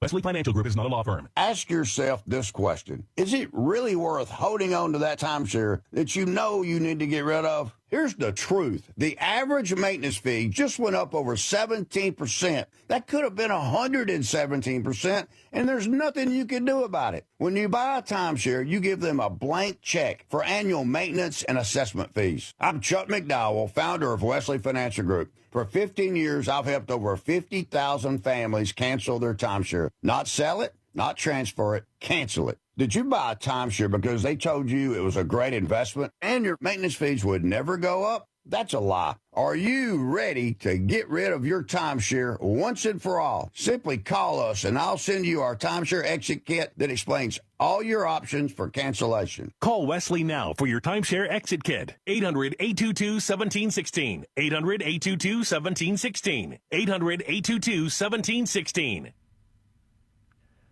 Ukraine proves once again that when you're fighting for your homeland, you don't give up easily, even against very long odds. Ukrainian attacks on occupied Crimea have targeted everything from Russian military facilities to bridges and trains. Reports suggest this latest attack was on a power plant in Simferopol. Residents on the peninsula are facing serious fuel restrictions, and in Russia itself, more regions have put restrictions on buying petrol and diesel. Ukrainian strikes on Russian oil refineries are having an effect, but Russian officials do not mention these, instead talking about what they call artificial fuel shortages, linked in effect to panic buying. That's the BBC's Danny Aberhart. A stubborn European heat wave refuses to let go of France, England, Spain, and Portugal. Their governments have issued heat warnings about the risks of extreme heat for tens of millions of people. Forecasters say the dangerous conditions likely to continue into the weekend. Townhall.com. One World Cup veteran has his fans over the moon. Cristiano Ronaldo became the first player to score in 6 different World Cup tournaments. He had 2 goals in Houston for a 5-0 victory over Uzbekistan. The 41-year-old Ronaldo scored his first World Cup goal back in 2006. His fans in Houston were vocal. Portugal! Portugal! Cristiano Ronaldo! Ronaldo rebounded after a disappointing performance in the opening 1-1 draw with Congo. Mejoramos. La vida es así. He says we improved. That's life. I'm Ed Donahue. The Supreme Court has granted tech giant Cisco's bid to shut down a lawsuit claiming that the company's technology had been used to persecute members of the Falun Gong movement in communist China. More on these stories, townhall.com.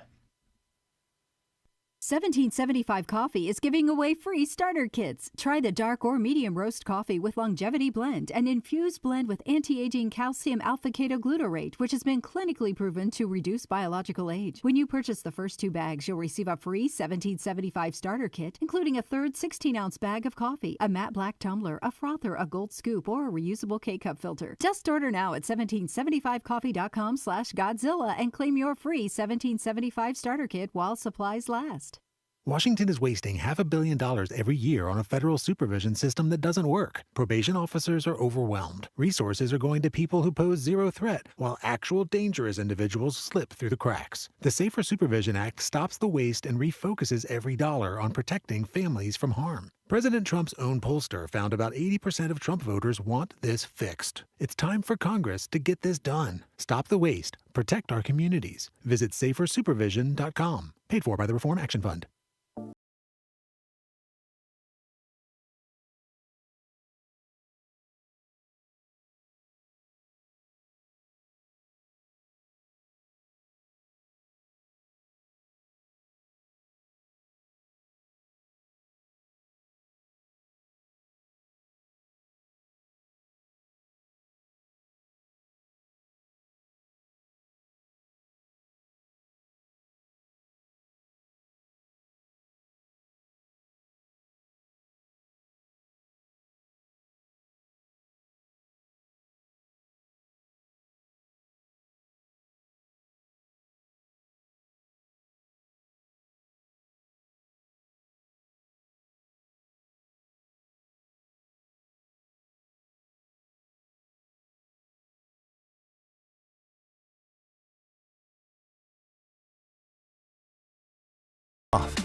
This is Crom Carmichael, CEO of Solti. We got a wonderful email from one of our customers up east named Joe, and here's what he had to say.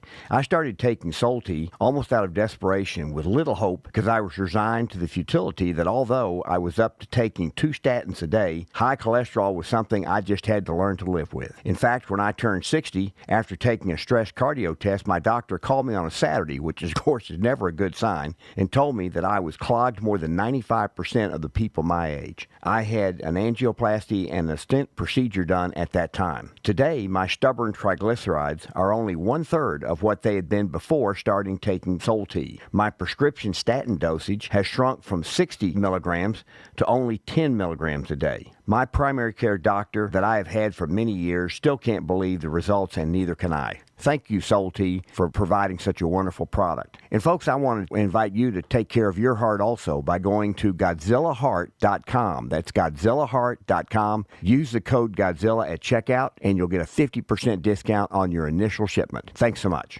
And they're off. This summer, the Thunder returns to Colonial Downs Racetrack. Live thoroughbred racing June 25th through September 7th. Feel the excitement. Hear the roar of the crowd. Experience Virginia's premier horse racing destination every Thursday through Sunday all summer long. Bring the whole family for Family Fun Sundays, packed with activities for all ages. Parking? Free. General admission? Free. Memories? Priceless. Make Colonial Downs Racetrack your new summer fun time tradition. Get tickets and race day info now at colonialdowns.com. All right, folks, I need you to do something right now. Go to johnfredericksradio.com and take our brand new 2028 Republican presidential straw poll. Who do you want leading the ticket? Don't let the elites decide. Make your voice heard. While you're there, weigh in on two huge issues: eminent domain reform and President Trump's tariff policies. Are they protecting American workers or hurting growth? This is your movement, your vote, your voice, your choice.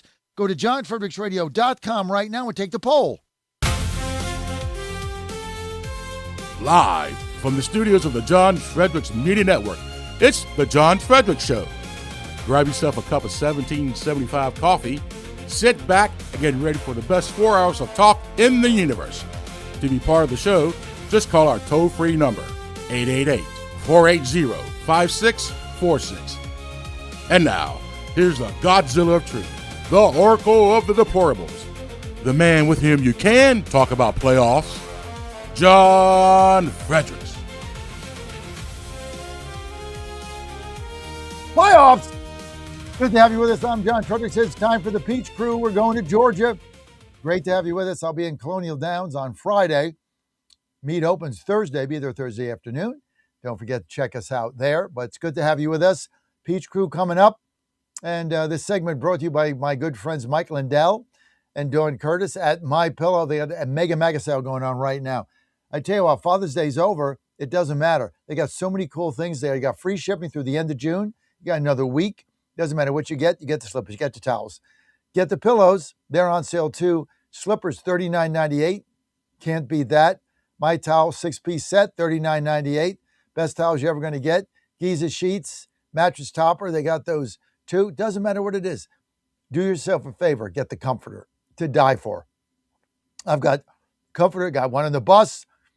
Got it on our bed. Got on Joe's bed. Gave one to Jack. Gave one to Claire. Everybody loves those comforters. The most comfortable thing you're ever going to find right now.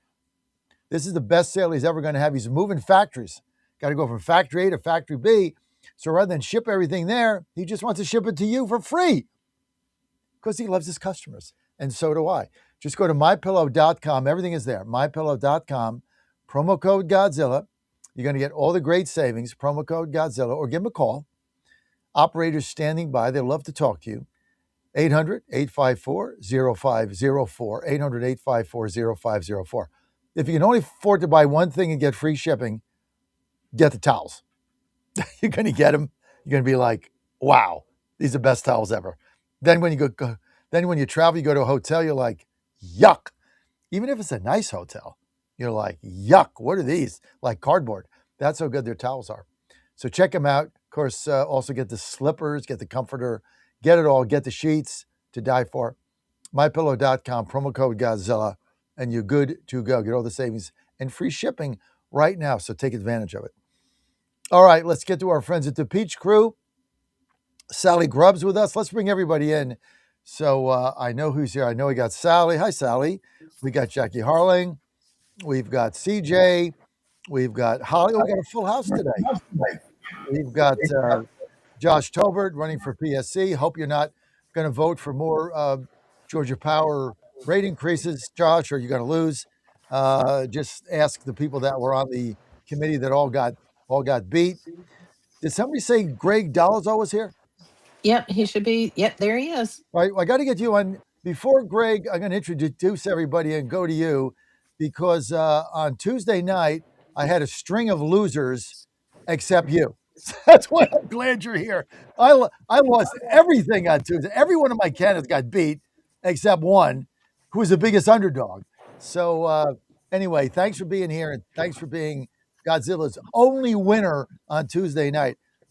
If you're going to get one winner, Dolezal is the best one to have because he's the guy that's going to make a difference. By the way, everybody made fun of him with that Sharia law ad except us. We played it And everyone's like, ooh, this ad is no good. He's going to lose. He's desperate. Ooh, this, that. We played that ad on my show, Earned Media, a number of times because I knew it was going to resonate because people don't want that. And Dalzell nailed it. So great ad, great campaign. Dalzell, our next Lieutenant Governor, Greg Dalzell. Now, let's introduce our panel. Sally Grubbs. Good morning. Thanks for running this operation for me. Everybody knows I don't do anything but show up here. So Sally does it all. Thank you. Sally's the vice chair of the Republican Party of Georgia. Thank you. Jackie Harling, she's scary. It's tough to get people on when they hear she's going to be on because she asks tough questions and everybody's afraid of her. Sorry, Jackie. Jackie's also the chair of Good morning, everybody. 14, chairman of the District 14 GOP, chairman of something else, but I can't remember it. CJ is with us. Celeste James, veteran activist. Holly Kessler. What's your last name, Holly? It's Kessler. Kessler. I'm without my glasses.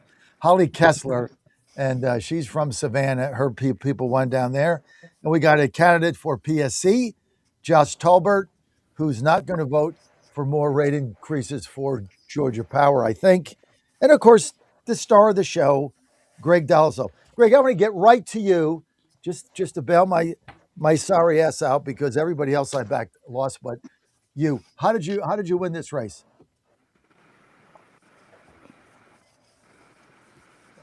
Greg, we don't have your audio. Turn on your mic. You're muted.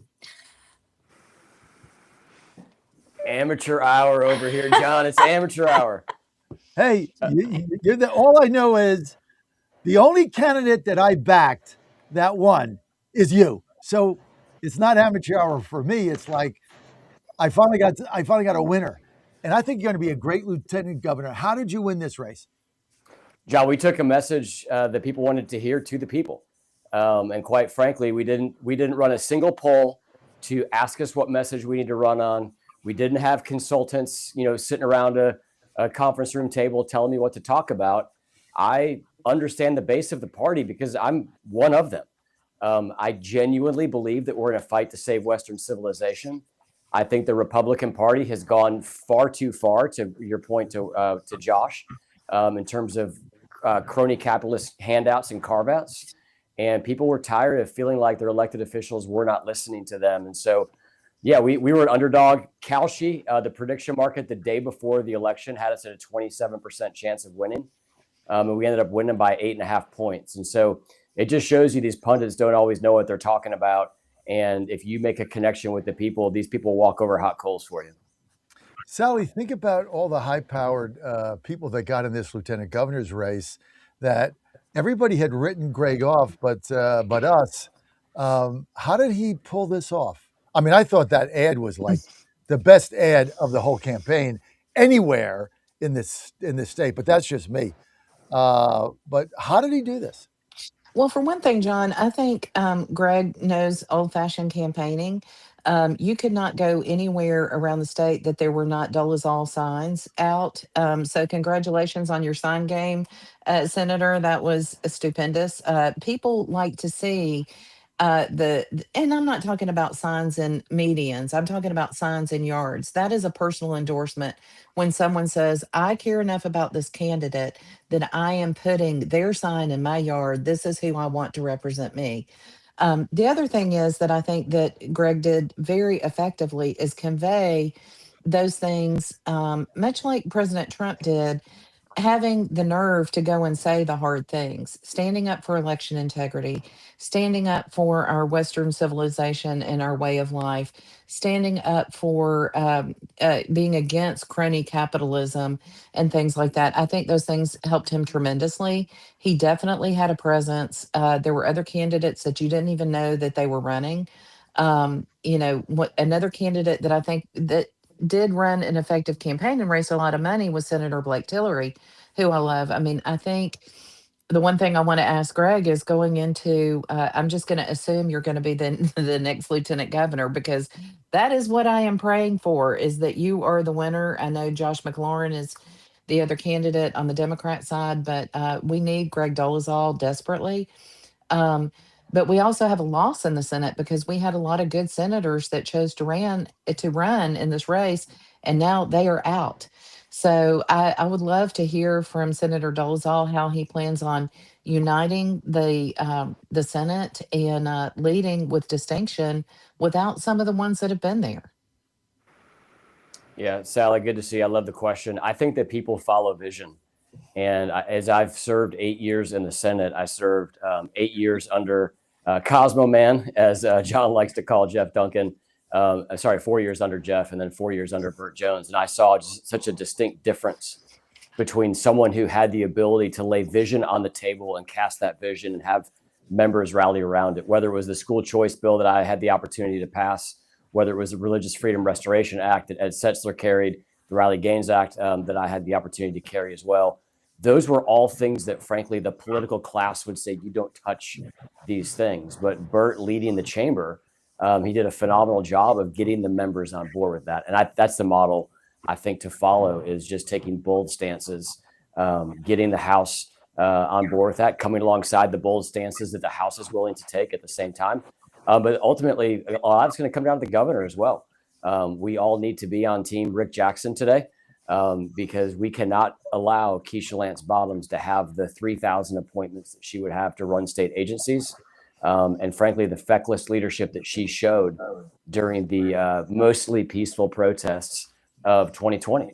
And Josh McLaurin, to your point, Josh is a smart guy. He's a Yale law grad. He was J.D. Vance's roommate at Yale Law School. He's the one that leaked those text messages that J.D. had that were critical of the president.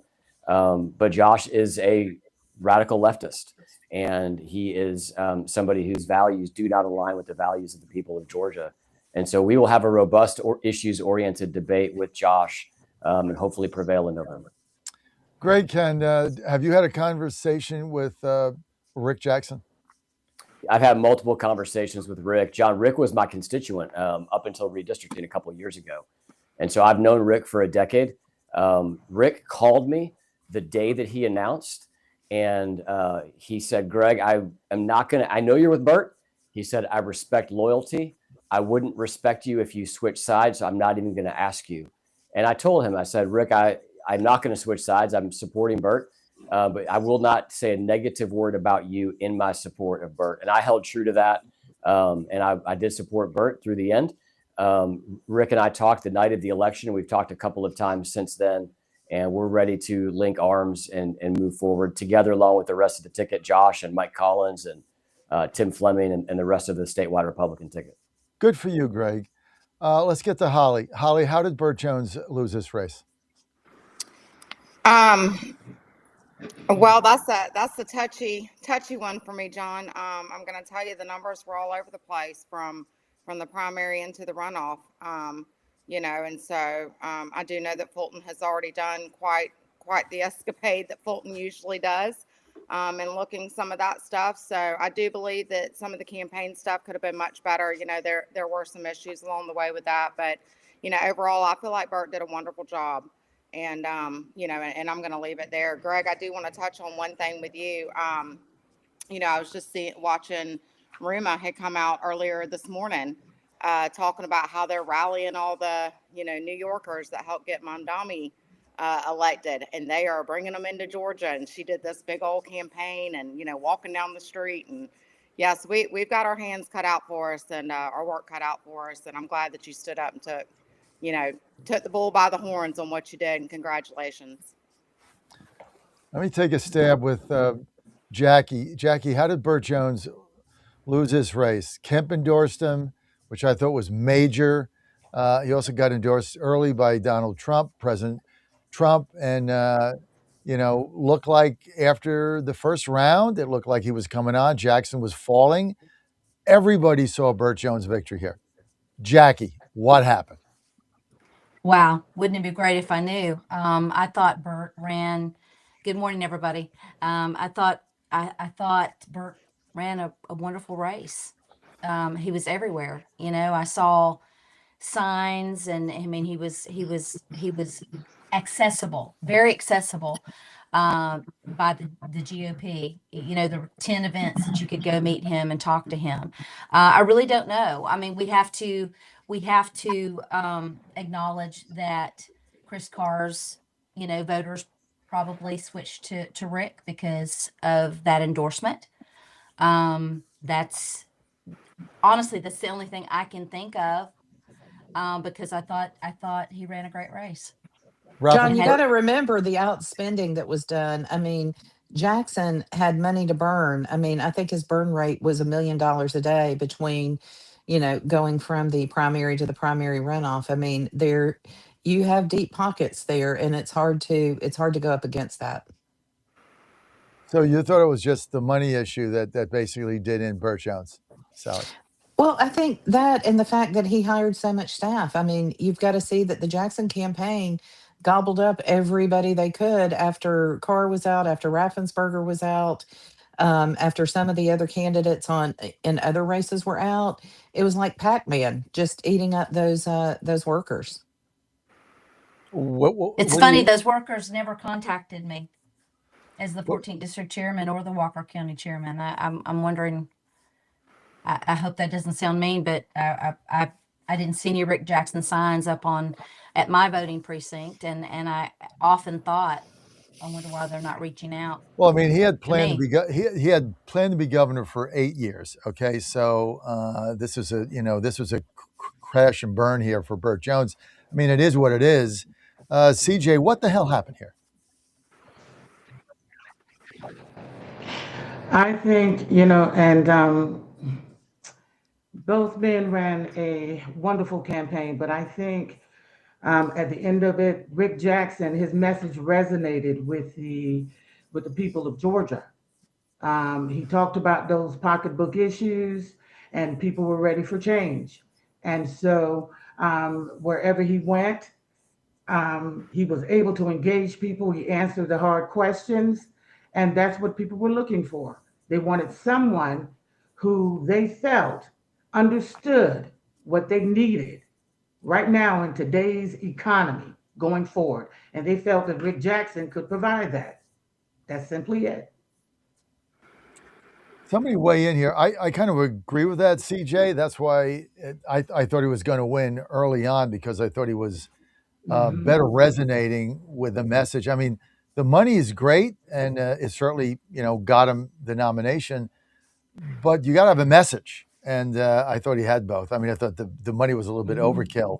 If when you looked at this race, Right. Sally, where was the biggest area that you thought Jones would do better that really did him in? Does anything stick out? Was it Fulton County? Was it Gwinnett? What was it? Well, we always have things going on in Fulton County. Of course, and I'd be interested to get Senator Dolezal's view on this, considering he's from Forsyth County and that's where Rick Jackson lives. But the early voting push was really big. I mean, that's where there were just so many votes in early voting, hard to overcome. Also, you've got to look at the amount of people who work just in Jackson healthcare. I think that also provided a big base for him in, Interesting. the party. To Jackie's point, there's some candidates that they just don't care about the party. And I think, we had this big rodeo on Saturday for the Georgia GOP, and Nary and Jackson. I saw I think one person who worked on Jackson's campaign that was there, and Was Jackson so there? no, Wow. So no. you're wait a minute. So Jackie, your big rodeo that everybody's going to be kumbaya and hug each other and work together. The gubernatorial candidate for the Republican Party didn't even show up at your unification rodeo. Well, the rodeo was wonderful, and Well, wait, since I answer the wasn't in question. charge, Wait, answer the question. he was not there. I wasn't the one that reached out to them, so I don't know how efficiently that was done. I don't know. I don't know I'm always The bottom hesitant line to. is, okay, let's I just cut wished he through. had been there. I was Well, yeah, I mean, I let's was really cut through the hoping he was chain. going to Let's be there. just cut through the garbage here. Somebody put a rodeo on that was a unification rodeo. It was not like, well, let's have a party and get a hot dog. was a unification rodeo. It's like when the past chair, I forget who it was, David Schaefer or somebody, put the breakfast on when we had the fight with Karen Handel and Nathan Dealin. I was there, and she came, and it was a good breakfast, and they shook hands, and they sat at the table together, and you felt better. I mean, that was a unification breakfast. I think Schaefer was a chair. I don't remember who was a chair. Somebody before him, but it was a good breakfast, and maybe it was somebody else, but she showed. So you have a unification rally, and the guy doesn't even come. Wow. I was upset. I was disappointed. I really wanted the opportunity to, to see everybody and how they interacted with him and smooth, I'm calling myself, I've been dubbed the comforter in chief of the 14th district. Um, because we have to somehow heal from a really rough primary season. And I think it's important. We have to do it, and we have to. I don't know who contacted him. I thought he was going to be there, and I was really sad not to see him there. He didn't show, and he only sent one worker. Not good. What about the Senate campaign? Did Colin show? Yes. But he caught him? Yeah, and we even had former Governor Sonny Perdue came. We had a great showing of other candidates. Unfortunately, Senator Dolezal, we had the special session going on. So that took out a lot of the legislative and Senate members Was because Buddy of there? that. Buddy was not there. Mm-mm. What about the football coach? Dooley? No. What kind of a unity? Whoever had that idea of a unity rodeo, put that in the ash heap of history. You had a unity rodeo when nobody came. Well, I know, John, I know Talk Senator about Dolezal. unity. Oh my goodness. Maybe Senator Dolezal can shed some light on that. I know he's got to jump here in a minute, but Senator Dolezal, how do you feel about the unification of, bringing everybody together for this race? I mean, you have got to win. There is no doubt about that. Yeah, I would give it a couple of weeks. You got to remember as well, there's active lawsuits, defamation suits between Rick and Bert. And so I'm sure their lawyers are telling them not even to be in the same place together as these lawsuits work their way through. So we do need to get past that. We do need to get to November. John, I want to come back to your previous question, though.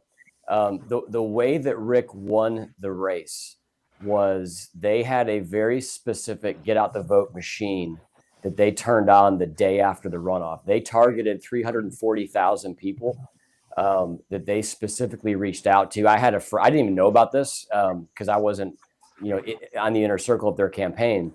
But I had a friend who was on that list. He had door knockers come to his door on 3 separate occasions. He received 4 separate live phone calls that were seeking to turn him out. They identified him somehow as a likely Carr voter, Raffensperger voter, and they specifically targeted him starting the day after the runoff. I think that was the difference in the race. And if John Kennedy had outspent me 5-1, he would have beat me. And so there is a reality to the weight of that money, but it is also what you allow that money to do. It's not just going on television. After the fact, I found out about that get out the vote effort, and I sat with Governor Kemp yesterday, and Governor Kemp told me they ran a very similar effort in their reelect, where they identified, again, 350,000 or so people that they knew that they had to turn out. And they made sure that they didn't just rely on the paid ads to get to them, but they reached out and tried to get a live person in front of them to get them to the polls. And I think that was the difference maker in this race. This was in the Purdue race, right? That's what you're talking about? Correct. Yeah. Well, they kicked our ass. So they did something, right? I think we lost 65-35. Oh my God, this is one of the worst campaigns ever that Sally and I were involved in. Well, thank you for sharing that. Look, I mean, you got to identify what they did so that we know what works, what doesn't work, and regardless of whether they have the money, like you said, you got to spend it in the right places, and it looks like they did that. So I know you got to jump, Greg. I wish you all the best in your campaign. You need to be the next lieutenant governor. And you ran a great campaign. At the end of the day, the best ad run in this entire campaign was your ad on Sharia law. I just thought it was the best ad, maybe in the cycle. And we're going to see more of that. And everybody criticized it, made fun of you, and said it was going to backfire. And it was the linchpin of your campaign because that one issue, Sharia law, and these people coming in, and you can feel it, and you can see it, is pissing people off. All you have to do is see what's going on in England. So I think you were spot on with that. And to put that ad up, Greg, that took courage, man. That was risky. It was ballsy, and it worked. So good for you. Thank you. I think that there's subtle things that campaigns do that message who the candidate is. You know, when the Supreme Court sent the ruling out on redistricting, within 30 minutes, I had my position, again, not filtered through a consultant. It was me, to camera, on my cell phone, posted it myself. You know, and other people in the campaign, they released something at 7:00 at night after they ran it through 19 filters of, you know, consultant speak. And that stuff, that when it's not explicit, but it's things that voters can sense and feel. And so I think that the key, you know, everybody's like, well, you got to run to the middle in the general election. You got to change who you are. We're not going to change. I didn't change to run in the first place. We're not going to change.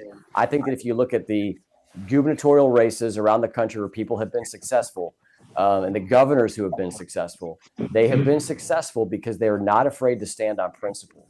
And that's not going to change for November. And if we win, it's not going to change when we get sworn in January. Greg Dalzell, thank you. People want to follow your campaign. Where do they go? Easiest thing is gregdolezal.com or Dolezal for GA on X. Thanks, Greg. Thank you, guys. Appreciate you, John. Thanks, Sally, for getting him on so you could bail me out. Let's talk about the. Thank you, Sally. You always got my back, Sally. I always do, John. You always got my back. So thank you for that. I had something to crow about after the debacle that went on Tuesday night. So okay, let's talk about the Collins race. I thought that would be closer. Just like Dooley just couldn't get there. He just got no traction. Had Kemp behind him. I think the 20 years not voting did him in.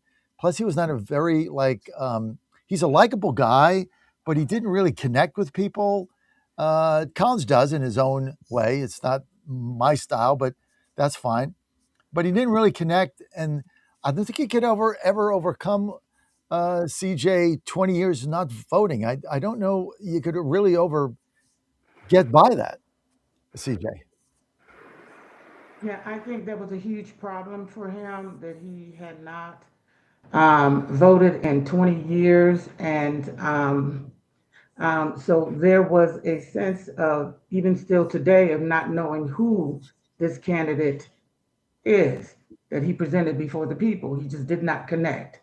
And so they ran a good campaign, but the connection with the people in Georgia was just not there. And so Mike Collins resonated more with people. I would like to see him truly show that great lion's heart of his more with the people. And I think going forward that we will see him engaging more with the constituency. That's Mike Collins. But Derek Dooley just never quite connected. Never connected, even with the governor at his side. And I'm a huge fan of Governor Kemp, but it just didn't connect. He couldn't bring him to the finish line. Couldn't.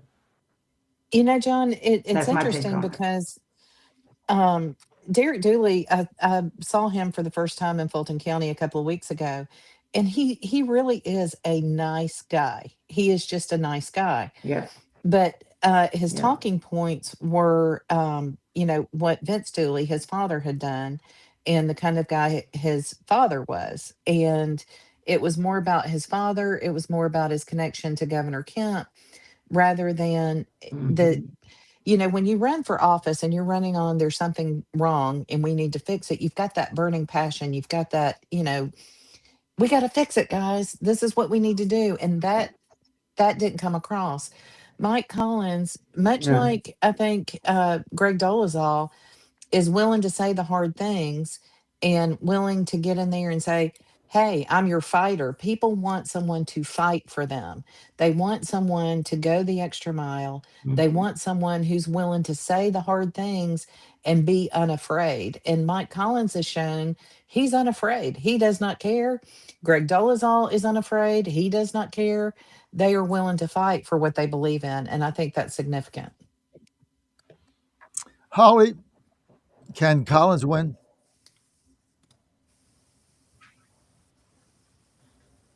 Sorry, my mic was muted. I try to do that so y'all don't hear any excess noise if I'm moving. No, I think you can. It's going to be tough though. You know, Ossoff is well liked down here around Savannah and some of these outlying areas. So I think he's got his work cut out for him. But he's a likable guy. Again, it goes back to turning out the vote. You know, reaching the voters with the message and what the people truly care about. And I can tell you, Sharia is going to be a big one coming up in November. And they are out. They are in full force. They are organized. They are all united. You know, in helping the Democrats. So we've got a we've got a tough fight on our hands. I don't think Georgians realize what we've got coming, but they're going to need to wake up, and Republicans are going to really need to get it together fast. Is the governor's race at the top of the ticket or the U.S. Senate race? U.S. Senate. Not the governor, Sally? No, the Senate is at the top of the ticket. So that definitely, if it was reverse, I mean, Jackson's going to win a landslide. I mean, I don't think there's any doubt about it. He's a moderate. He's going to get all the what do you call it? The moderate votes there in the Buckhead area, et cetera. I think if you're just trying to win the race, I mean, he's an absolute shoo-in. So, and look, if you look at what he did to get the vote out, he's going to do the same thing. He'll spend double what he spent. It doesn't matter to him. He's got all this money to burn. Oh, he's going to beat Bottoms. I don't think there's any doubt about it. But if he's second on the ticket, that doesn't really help Collins, right? No, but here's one of the things you got to look at too, though, John, is, you know, I hope Jackson spends the amount of money that he did in the primary to win the general, but you've got to consider that Keisha Lance Bottoms she's going to have a ton of money too, because you've got all of these outside organizations that are already posting up here in Georgia. They're already doing it. You've got the Mondami people, you've got the entire Democrat machine that is turning out for Keisha Lance Bottoms, and you know, there was, you know, on redistricting, they were taking that up in the special session down at the Capitol, and the Democrats turned out to fight that. They turned out big time. All So 4 floors they turned out. That Capitol was insane. They were packed on every Did they intimidate the speaker? absolutely. Oh, it was intimidating, all right. So he didn't have the moxie or the courage to go forward and take those 2 seats for 26. For 2028. And so they kicked the can down the road. They said they do it in the next session, which they're not going to do either. So basically the mob intimidated this speaker. But you guys got some really great leaders. Well, and I will tell you too, you know, Mr. You know, I gotta say, I do like Mr. John. I'm down here with Mr. John, and we don't always agree on everything, but we talk and talk a lot of things out. And I will tell you, you know, there's a lot of House seats that people are concerned about that pull in those moderate Democrats. So I think it was a little bit more kind of sticking it to us or being intimidated. I think there might have been a little bit more of a strategy play there. You know, if it wasn't going to be changed or nothing was going to be done until 2028, I think, you know, people need to stop and sit back and think, well, was it really worth doing that? Maybe upsetting some of those moderate Democrats that vote for our Republican candidates in an effort, you know, to try to keep our House seats, you know, for 2026. You can't be serious, Holly. Well, you're going to sit here and tell us that Democrats are voting for Republicans. I mean, look at what's going on in this country. They vote in unison. There's no Democrats that are voting for, like, okay, so I'm a Democrat and I'm going to vote. I'm going to vote for Rick Jackson, but now they're going to redistrict 2 libtards out So now I'm going to switch and vote for Bottoms that destroyed the city. I mean, come on. That's the guy didn't have the courage. Let's just call this out. He didn't have the courage to stand up to the mob, and so he caved like a cheap suit in the rain. That's He what never intended to stand up to anybody. Well, and I There can was tell you never an this. intention to do the right thing, or a plan would have been in place that they had been working on for months and months and months. It takes a lot of work to do these things correctly. They never intended to. So you're And saying I worry about that. he never intended to stand up to the mob and to get these 2 seats. He never intended to do that. Well, I think that the big concern, obvious. John, is the loss, the potential loss of and the upset in getting out the vote for November.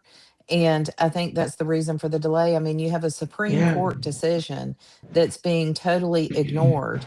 However, if they take that on before November, then that is going to gin up the Democrat base beyond belief, is the mindset.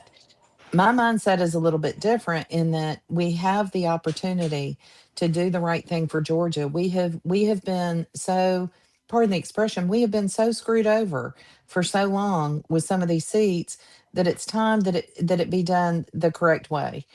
And we have the opportunity to do it. In my view, it's a lost opportunity, but what do I know? But they're not Well, going to if do I it. had my They're way, not we going to would do have it in done it back January in either. early voting. But What, Holly? I said if I had my choice, remember I was the one wanting it in early voting. I was wanting it, and everybody was going, "No, you can't stop that. We're 3 days in," and but here we are. I remember that. I remember that No, conversation. you were right. I mean, it should have been done. It should have been done for 26. Kemp kicked the can down the road to 28, but I'm like, okay, I get it. So did Tate Reeves in Mississippi. I get it. But then they bailed, and they just bailed it. I mean, Kemp called a special session to get new maps. That's why he called it. And then you have a special And session. then The guy said, boom. we're not doing this. Well, then go home. Then I'm sick of paying your per diem. Just go home. Why are you here? Well, they called a special session to fix the QR code issue, and they kicked that can They down the kicked out road. And so I'm down the like, road. why'd y'all So even call a special because you session? have no leadership, because was it Speaker Burns? There's no courage. I mean, to sit there and say, well, the Capitol was filled up with 4 floors of Democrats, therefore I caved. Well, now we have mob rule. Now, whatever you don't like, you just ship the Democrats in, you pay them, you get them a box lunch, they go to the Capitol, they fill it up, and they get whatever they want. Now you got mob rule in Atlanta. Nice. Yeah. And We that's need pretty much what courage. it looked We need like. courage. We need a You lot guys of are courage. so screwed. You're beyond screwed. You're so screwed. And But I that's think why this John, hurts us in because I don't November. think people realize how bad it really is. So thank you for saying it just like that. It's It's bad. really bad. I mean, it's a It's joke. bad. Georgia has become a complete joke that you can't even. I mean, the governor. Look, I went with the governor on the 28 thing. Okay, I didn't agree with it. I don't agree with Tate Reeves either. But okay, they had a reason. I got it. But I said, okay, at least Kemp called a special session to get the maps done for 28, so we know what they are. We can't have any shenanigans. Maps will pass. You got the votes now. You get it done. Good move. Get rid of the QR codes. Get that done. That's why he got the special session. And then the Speaker Burns upended it. And to Holly's point, or to Jackie's point, he never intended to do this. He wait till he got there and there's a mob there, and then he caves. Unbelievable. All right. I don't know. It is unbelievable. And it's discouraging for Republican voters to never get that moment of joy and elation that, oh my gosh, the people that we voted for finally listened to us and are doing the right thing. I think at some point they're going to turn around and they're going to give up on the Republican Party, and You that nailed is it, a Jackie. huge Home danger. run. That is a home run. Because, when Sally said that Burns' thing is, well, the Democrats are going to get motivated. All that did was demotivate us. That's how stupid Yes. that's how stupid this guy is. And they take us for granted. They take the Republican Party and the Republican voters for granted. They do. They think, oh, you're doing it. I mean, oh, Rick's going to win, and so easy. We cannot take anything for granted. And I want to make one point that I wanted to interrupt, but I didn't want to interrupt. Rick Jackson, the times that I saw him speaking to people, he had a very, very good special ability to connect to the heart of people. I noticed that. And that was so important. I think that resonated with people. He connects very well. And I hope that's going to help him in November. I believe it is. I think we need to get him a little bit more pulled into the GOP, to get everybody on board. But going back to we've got to expect more of our state legislatures. And I don't know what the answer is. I don't know what the answer is. I know, Sally, help. So I will tell you, John, and I know we need to get to Josh, so I won't take but a second here, but there is no one more frustrated, disappointed, and dismayed than me right now with the legislation that just passed for the QR code issue. It is unbelievable. There's some wording in there that makes it sound like it is illegal to have two races that are within 5% of one another. Okay, the wording is atrocious. And now that I'm sitting on the state election board, we have to make the rules to go along with the legislation that was just passed. And we tried and tried and tried to get hand marked paper ballots. We tried to I just can't even begin to tell you. And to see the Democrats go into that Capitol and cause a ruckus, and for there to be a cave on the map issue, and yet we could not get our election integrity legislation even put up as a draft to vote on in the House is like a knife in the heart. Holly can tell you. I mean, people were asking me, "Are you going to the Capitol?" And I'm like, why? Why am I going to go down there and pound my feet on marble floors when the Democrats can run in there and they get what they want, but we can't even get very simple, a very simple line in legislation. All elections shall be conducted using hand marked paper ballots. Pretty simple. But yet they play games with us, and it's time for that to stop. But It's I don't know almost how to like they make it want them to stop. win, is how I mean, I hate to say that, but that's exactly how I feel because I'm thinking you can't, in your right mind, especially after all these years, 6.5 years, and everything that we've been through and everything you've been educated on and seeing it all. I mean, I don't think you're stupid. So it's like, are you just with them and you're just not telling us you're with them? I mean, what, I don't know. What is it? It's beyond me. What happened Let in this me, session up there? yeah, It was bad.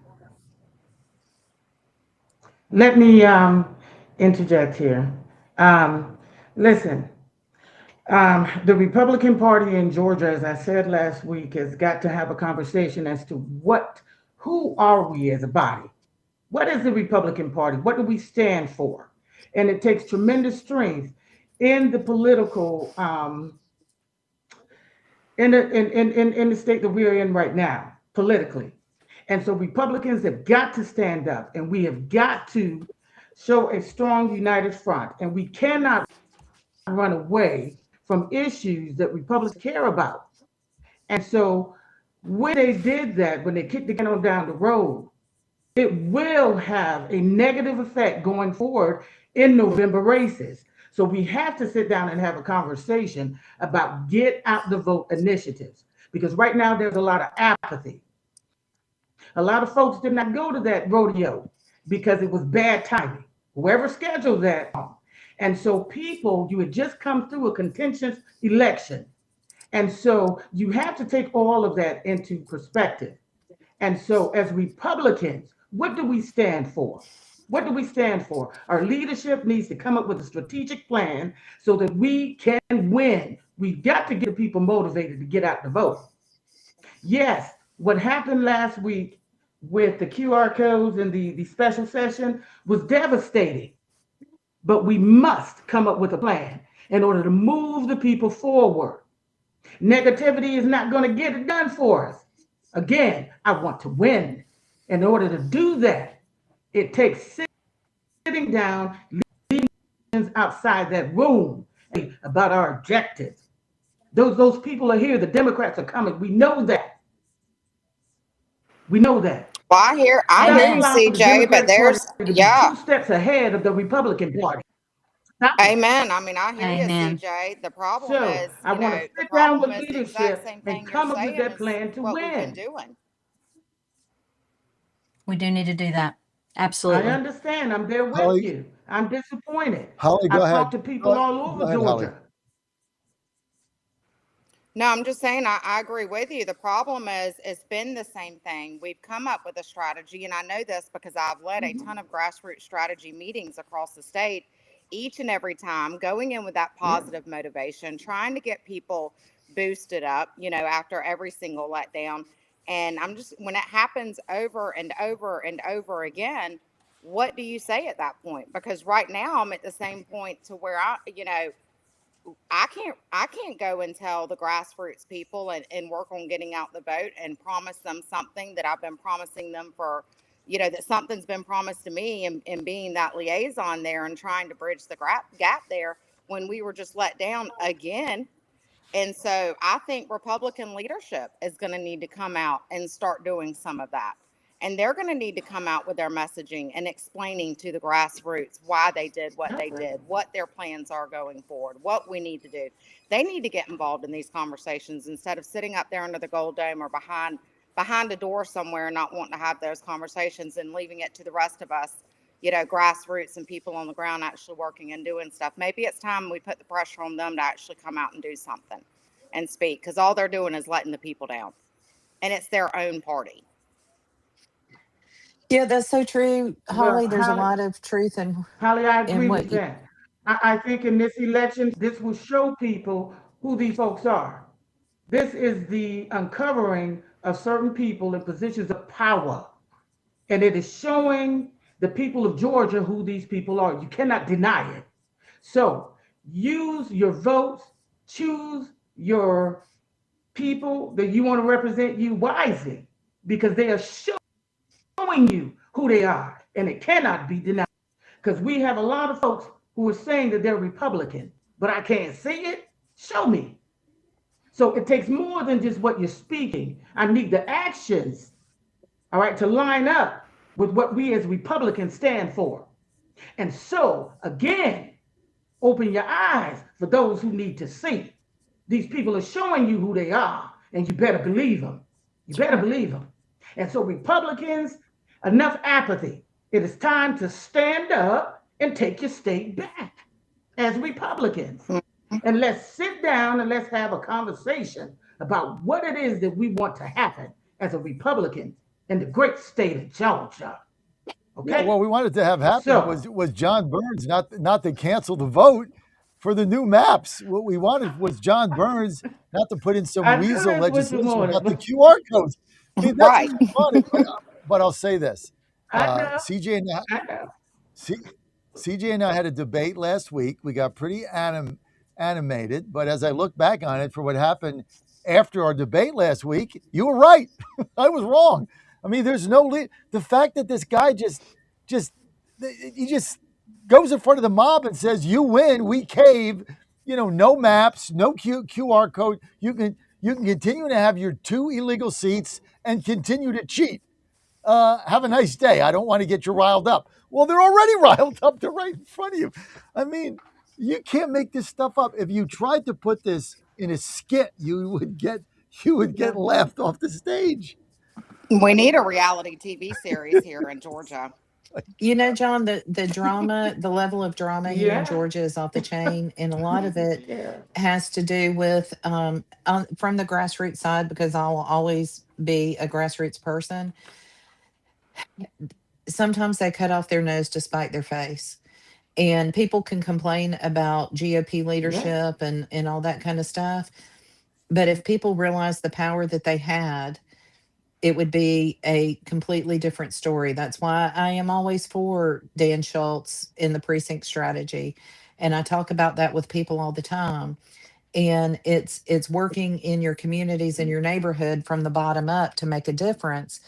And for so much information on social media, people really miss the mark because they're not reading between the lines. They're not actually seeing. They're not realizing that people's actions is who they are. And that one of the things that disturbs me, and to Jackie's point and to Celestine's point, Jackson has a way of connecting, but it's a story of I was in foster care, I had a rough childhood, blah blah blah. For me personally, that does not work for me because everybody has a story. Right. Everybody's had hardship in their life. Yeah. Everybody has had things to overcome. Yeah. I want to hear solutions. And when the hard questions come of what are you going to do about stopping Sharia law in the state of Yeah. Georgia? The answer, I don't know. What are you going to do about data centers since you are part investor in the Invested data in. center in Texas? What are you going to do about that? I don't know. I don't have an answer for that. What are you going to do about healthcare costs? When you talk about policy decisions, because a governor needs to be concerned about policy. Everybody has a hard luck story. I don't want Yeah. to hear hard luck stories.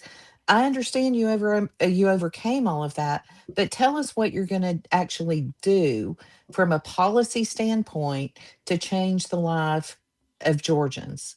That's what we need to hear. And I'd like to And know what he's going to do about these maps, right? He should have come out immediately and said, "Hey, what's the deal? I'm the governor elect." I mean, just no leadership. My wife asked me the other day. I just got to tell you this. She was the one that got us to buy the station in Atlanta, AM 1690. Thank you. It's been fabulous for us, WMLB. I love the station. She's the one that got me to go down there when this whole thing happened in 2020, and they wouldn't let Corey in the building. She went down there. She just said, "Keep going. I'll send you money. I don't have any clothes." I was whining. Everyone knows the story. He's south on 85, hit 95. I'll get you a hotel. I'll send you money. Somebody will take care of you down there, brand the beach or somebody. Just go. Then she says, "Let's buy a station." You know what she said to me the other day? Why are we there?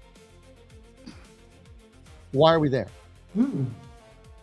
Well, thank you, Mr. John's wife, for being here and for buying the station. We appreciate But she said, you. why are we there? I mean, when you get people like her saying, why are you there? The place is such a mess. 6 years later, it's no better off. Like, why are you there? Why are you there when the speaker cancels this special session to get a map? Why are you there when the speaker and the leadership won't even get rid of the QR code? I mean, that was a simple thing. Count the ballots. Here's the ballot. Count it. They can't even do that. John, I asked someone because we had put forth some good legislation, and when I went to a couple of the legislators and said, "Can we please get this through?" And they said, "Well, we have to put something on the governor's desk that he will sign." I'm like, he's a lame duck. He can either sign it or not. It's his legacy. Let him decide whether he'll sign it or not. But have the courage to put the legislation forth. And there wasn't the courage for that. They always seem to be erring on the side of being timid and never courageous. I want them to cross over. I want them to be a Greg Dolezal. Be a Greg Mhm. Dolezal. Be a Mike Collins. Yeah. Well, the courage is right. The courage is right here on this panel. You know what's interesting, and I know we're over our time and we got to go, but when we started an hour ago, everybody was very reticent to weigh in. I got a lot of mamby-pamby. I don't really want to go there. And then 45 minutes later, led by CJ, you all unloaded. The courage is contagious. Will set you free. CJ's courage is contagious. I love it. We need more mama bears. Yes, thank in you. legislature. You poke the mama bears and they're got them all fired up, starting with Holly. Oh, guys, you guys are so funny. I'm just celebrating that, John, you said you were wrong about something. In a sea of women, a man apologized. I'm going to celebrate that. I mean, I was arguing with her, and then after what happened last week, I went back and I'm thinking to myself, CJ was right. Everything she said was right. So yeah, I was wrong. Plus, I went like